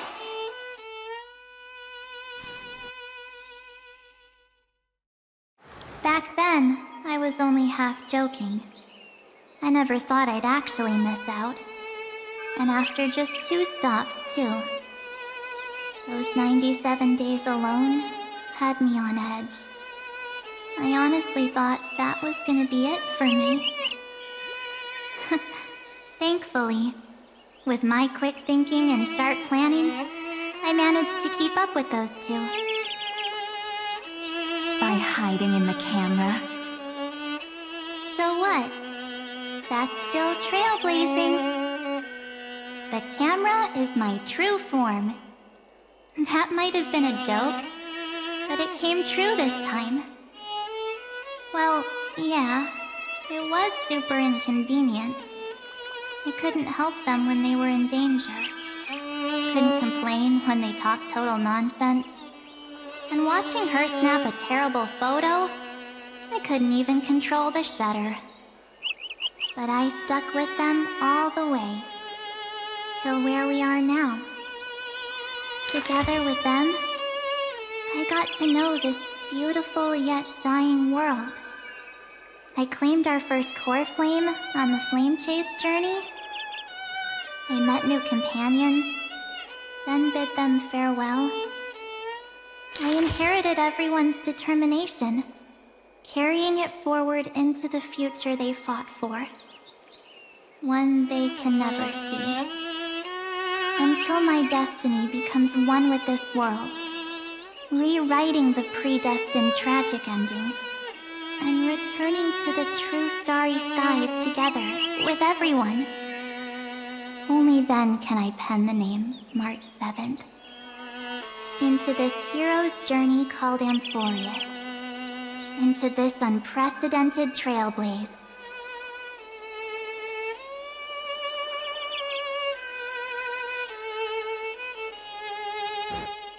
Looks like our trailblaze in Amphorius is coming to an end. While we still have time, shall we pick out some materials for March's journal?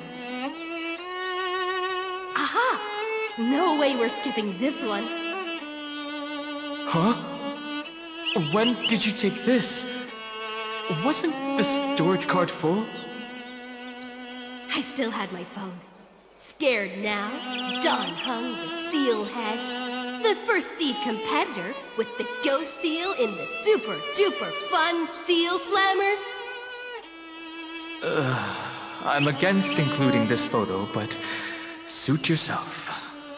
I just think that a travel journal should mainly focus on documenting local customs and culture. Akama, Castrum Krumnos, the Grove.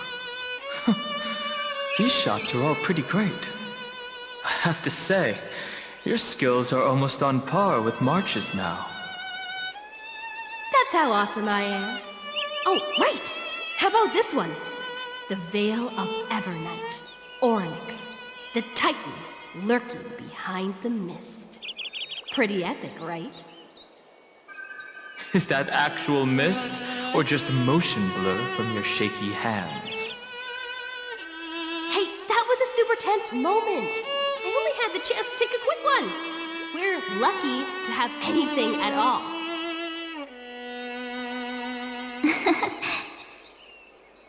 Huh? Did you hear something? March 7th? Perhaps the photo captured a trace of time's divine power, which replayed echoes from your memories. All right then, let's keep going. If March were here, she'd definitely have plenty of great ideas.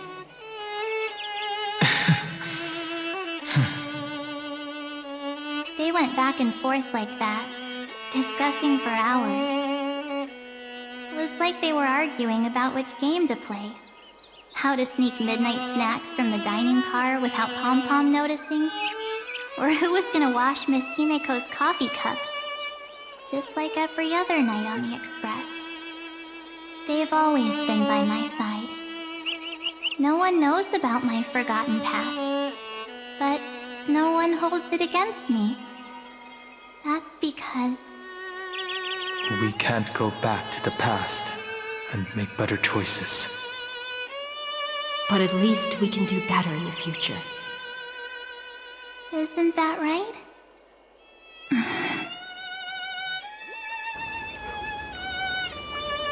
I still remember the day when you first put on these clothes and looked in the mirror. Your eyes were so clear. When all this is over, I hope the mirror can still reflect those same eyes.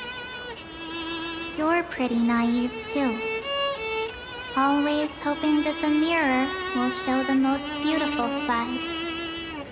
But you don't even trust the you reflected in the mirror. And if you keep trying to shoulder everything for me, then I'll actually end up as a wallflower, waiting forever for my turn. Yes, I get it, March 7th. I only have your memories, and you have always been the me that I wanted the world to see. Just hearing those words from you makes me feel super satisfied. Well, I've appealed to your emotions. As for reasoning with logic, could you help us out here, Cyrene? I'm here. Finally my turn to shine, isn't it? Miss Evernight, You've been so fixated on your targets that you probably haven't even realized that a massive variable has emerged in Amphorius in this cycle. Amphorius is about to be destroyed. There's no time left for pointless debates. There is only one law I want to overturn to aid the final battle of deliverance. So I will only offer the life of one demigod.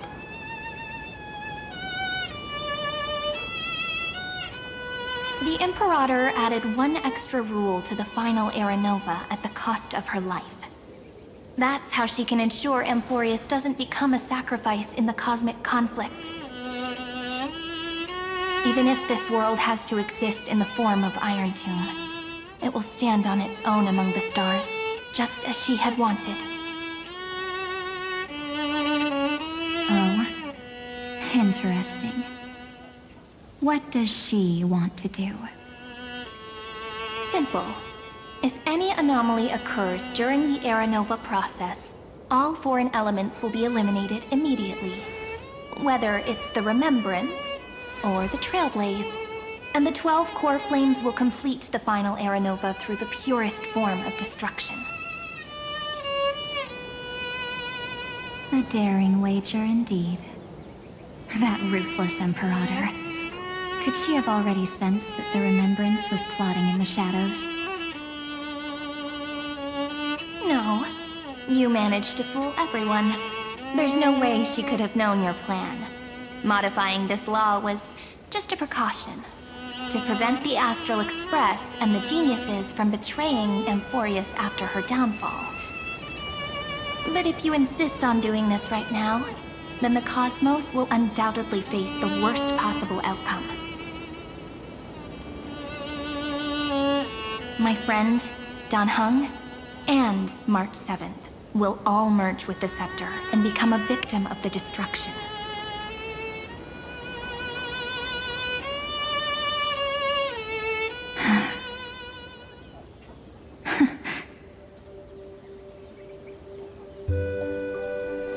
You knew all along? Yep. But I decided I needed to have a heart-to-heart with you first. I won't be afraid. Even if my inner world is nothing but an Evernight. That's because my journey's destination lies among the stars. I believe what lies ahead will be bright enough to illuminate my past.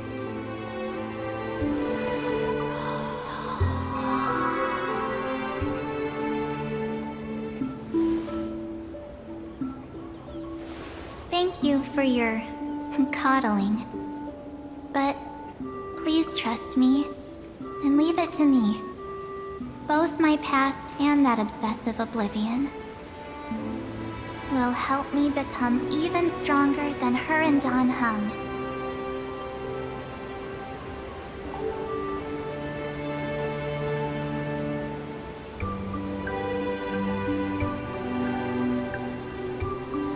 I'm sorry for becoming an obstacle in your journey.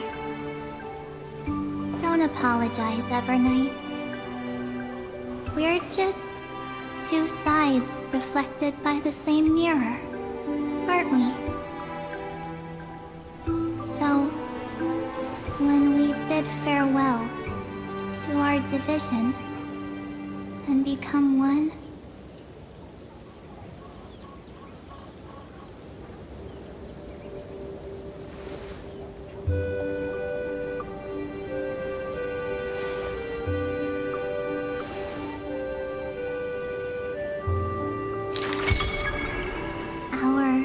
memories will only grow more beautiful.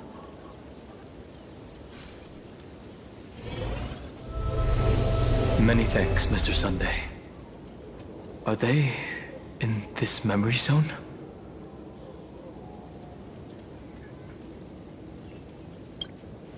Yes, but we can't let our guard down. Let's go find them.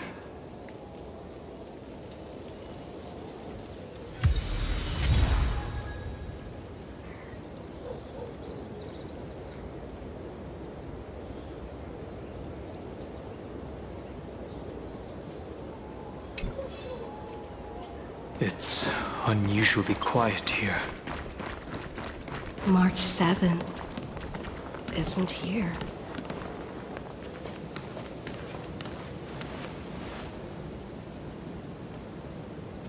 Get ready. We can't give her any chance this time. 3 of a kind. 2 pair. Ace.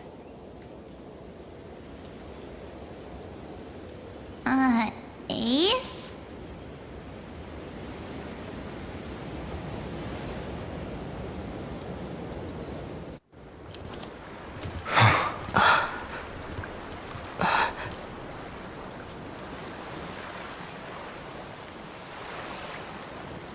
March?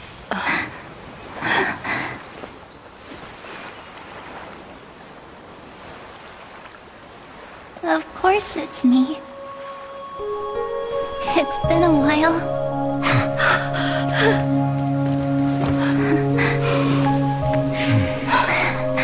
Welcome home, March.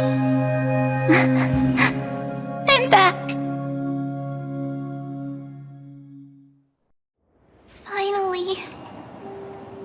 Finally, I can talk to you all at last.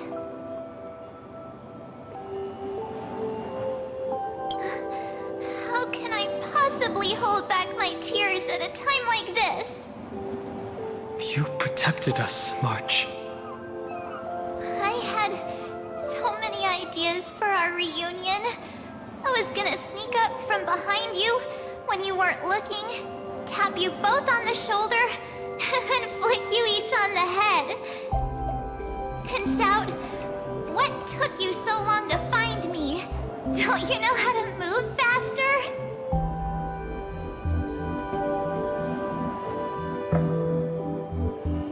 Stop being so serious. Aw.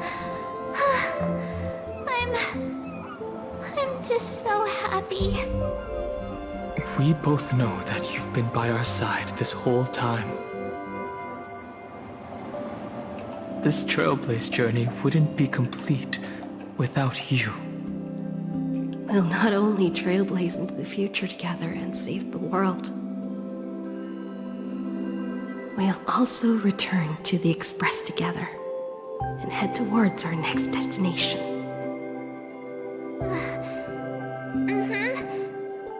After we complete this trailblaze, let's hold hands and head home together. If a new life is to be born, its seed has to be dead. March 7th.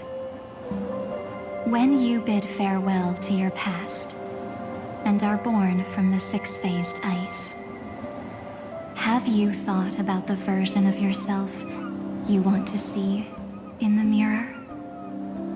As of now, I have no intention of making choices for you. You've already decided on your next destination. So, let me exercise oblivion one last time, and wipe the name Pure Child of Anasrava from your mind. I am an obsession whose purpose it is to protect you. The only memories I have are yours. Therefore, the only one thing I can be sure of. The Garden of Recollection is your enemy. The Path of Remembrance is far more than what people observe on its surface. And I will not allow you to become this broken conspiracy's next sacrifice. If you ever need me again, feel free to awaken my power. And when the time comes, don't hesitate to devour or burn away anything that stands in your way. Then trailblaze through the darkness in my stead. As always, oblivion shall keep watch over your past, veiled in the hush of the Evernight, silent and serene.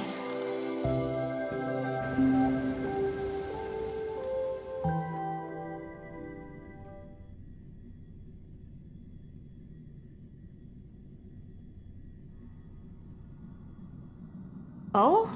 The chronocognitive anchor readings? They actually pulled it off! Not too shabby at all. They got the first genius, then they put the garden in its place. This chapter in trailblazing history may not be the last of its kind, but it's certainly the first of its kind. We couldn't have made it this far without the wholehearted support of the two geniuses. And next, we'll be facing the Lord Ravager as they break free from their shell. Let me give you a warning. The backdoor screwy setup in the Aeronova system can only get you as far as breaching the core of the scepter, nothing more. As for those nastier malware programs lurking inside Iron Tomb's belly, you'll have to deal with them as they come. That's more than enough to help us. By the way, how are Mr. Screwlum's preparations coming along? Oh, give him a bit more time. Those screwheads at the Imperial Advisory Council need to understand what the concept of war means first. The worst-case scenario would be them having already dismantled all the fortresses in Screwy's collection while he was away. I've heard Mr. Screwlum's fleet includes planet-class mechs. Hyacinth, Poppy, Oleander.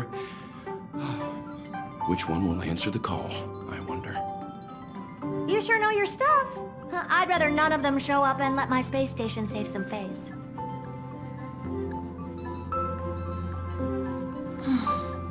The memory of this decisive battle is bound to be absolutely magnificent, isn't it?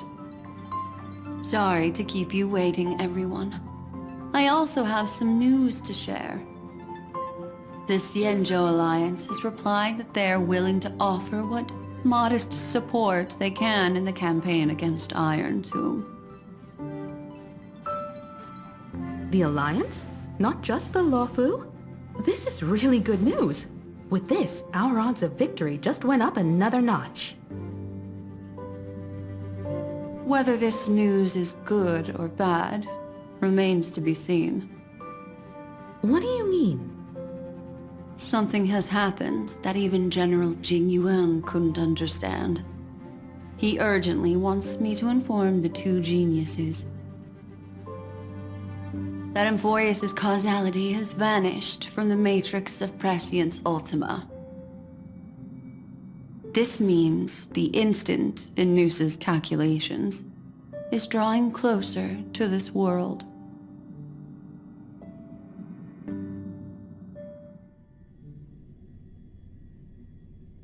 As the Theoros, I have observed.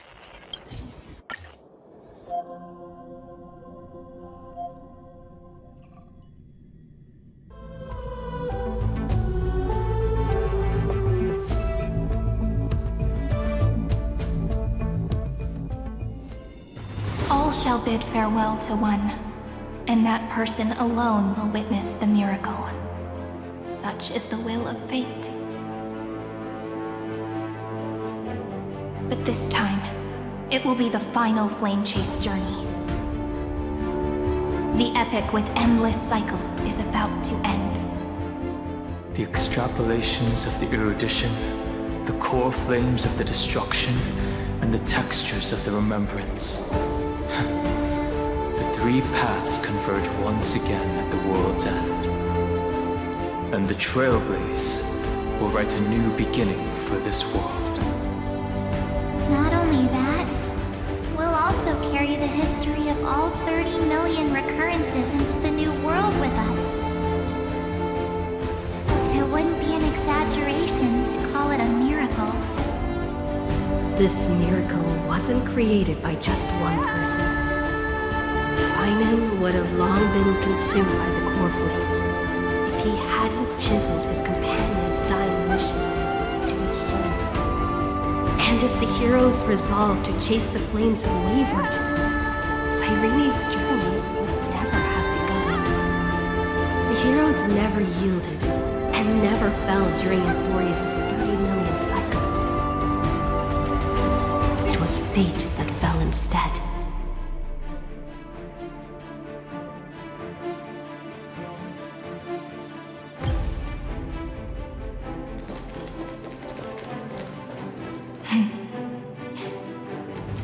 I know you're watching, aren't you? The original Philia.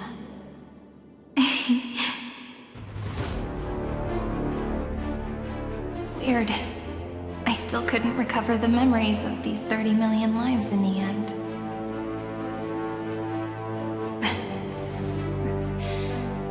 But that doesn't matter anymore, right? I will make the same choice as you, because that's just who I am, and I will always have my charm. Losses are a constant on the flame chase journey, but even if everything fades away with the wind, there's one feeling that will remain.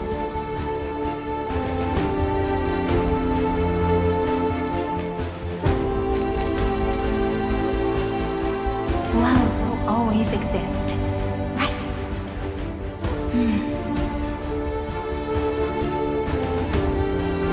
Let's write an ending unlike any before. For this world we so deeply love.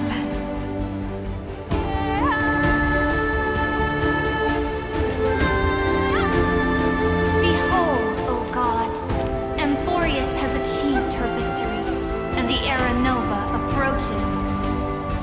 The radiant soul has arrived, having walked through the bustling night, bearing the golden fire and blood, stepping with pride into daylight.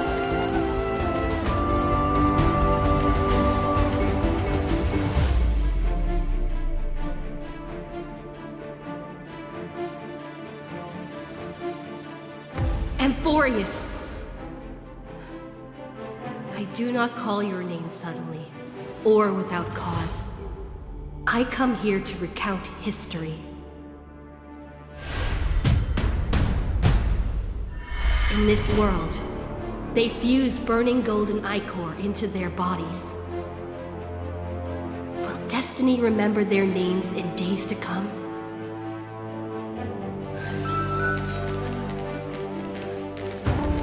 Isn't that gonna be way too many names to remember? 30 million times 1,000? No, wait. Times 1,001. Oh, let's not get hung up on that now. If there are more of us, then there will be more passages in Euphorius too.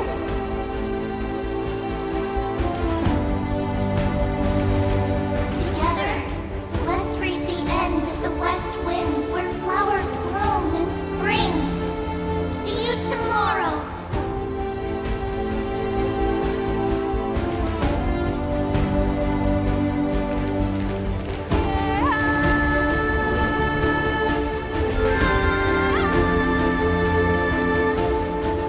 Now, the people of this world will no longer be bound by a single rule, but will make their own laws. Though the Imperator's figure may seem rather small against the stars beyond, she will suffice as the cornerstone of the world and become the foundation of the greatest empire. Looks like this will be a feast that never comes to a close.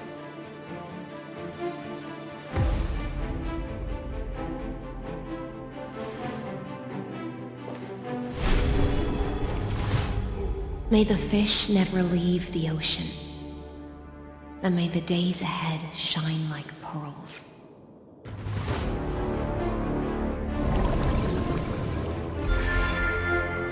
May the gentle sky watch over all beings. There'll be no more distinctions of status or rank. Only you, me, and everyone's shared hopes. reason or defects, they will all be sown by my own hands. If there's anything else to say, I urge future scholars not to put me on a pedestal. Just make use of what I leave behind. May the newborn dawn keep the world's eyes ever bright. Their defiance may be bitter, romance shall never perish.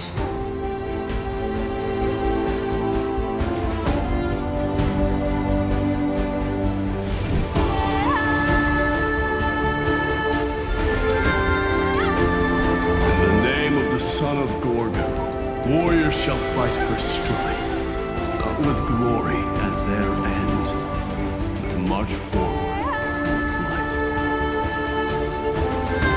Even though death shall eventually separate us, let every embrace we share be without regret. Why are you guys all so serious? Fine. Then I'll wish for there always to be water in deserts, and gold in fertile soil, and for everything in this mortal realm to be attainable through trickery.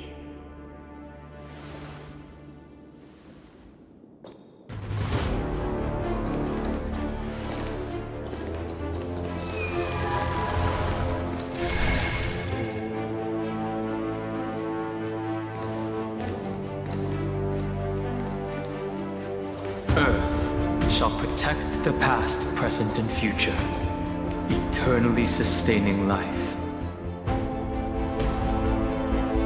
Is it my turn? Then let time watch over the past and guide us to the future.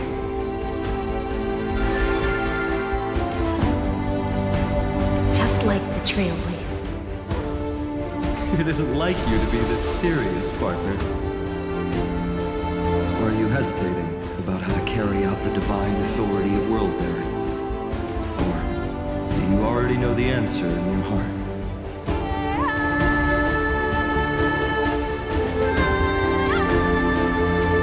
That's right. Just keep moving forward. In your own way. Bring a true dawn to Emporians.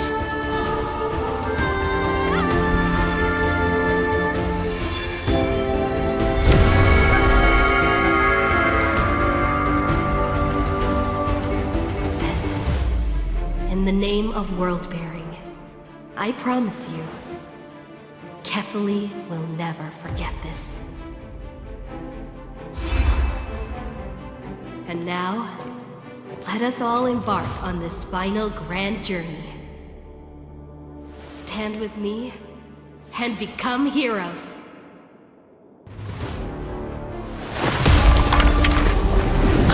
Turn over this nearly eternal page.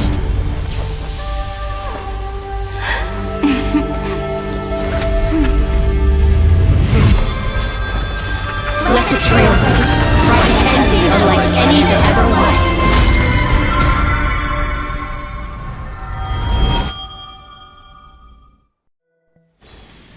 In the legend's ending, the world was pure chaos. Then the gods cast down the core flames, and the Titans were born within. The destruction's black tide fell to the ground, as Doomsday's distant reckoning resounded. Yet still, there were giants who chased the flames, leading the way in the grand undertaking of Trailblaze. Flow, golden blood, flow. Converge into a boiling river that flows across the divine inscriptions of this world. Aglaia, the chrysalis of gold, you must caress the holy city's web and hearken to the sounds of the stars. There shall be the three-faced goddess traversing through myriad passages, bearing tidings to you from the universe. Anaxagoras of reason has enough knowledge to refute the world and to stir up a torrent capable of enlightening all. Go seek the holy maiden who severs dawn from dusk, and let the sky become the slumbering cot from which she wakes. Make him return. Mightymost, the lance of fury, pierce the enemy's king with Kremnos' heroic souls. Set her at rest, Cyphra, the coin of whimsy. Command the frozen fate to once again flow. And that hand of shadow, Castorus, the master of the River of Souls. She has been granted the right to embrace and warm new life, now blossoms at her fingertips. You will hear the chalice of plenty reverberating through eternity. You will see the veil of Evernight visiting before the break of dawn. Until the journey's end, when all beings reach the end of the earth. And the nameless new king ascends the throne alongside countless heroes to embark on the grand mission of deliverance. I have witnessed the distant past, where the blazing sun once etched the footprints of humanity. The children of humanity, known as the Chrysos heirs, have restored the gods' core flames and once more upheld the world. Losses are a constant on the flame chase journey, among which even life itself holds little value. Therefore, we cast even ourselves into the flame, only to inscribe the opening stroke in the poem of creation.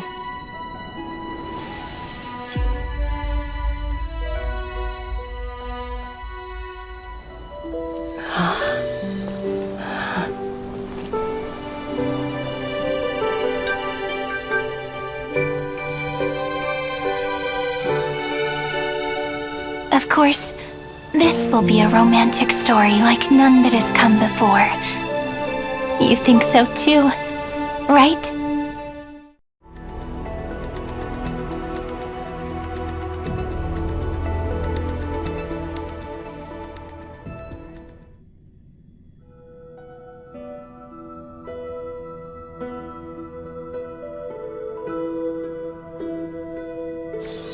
Peaceful days are like breezes carrying the scent of wheat field.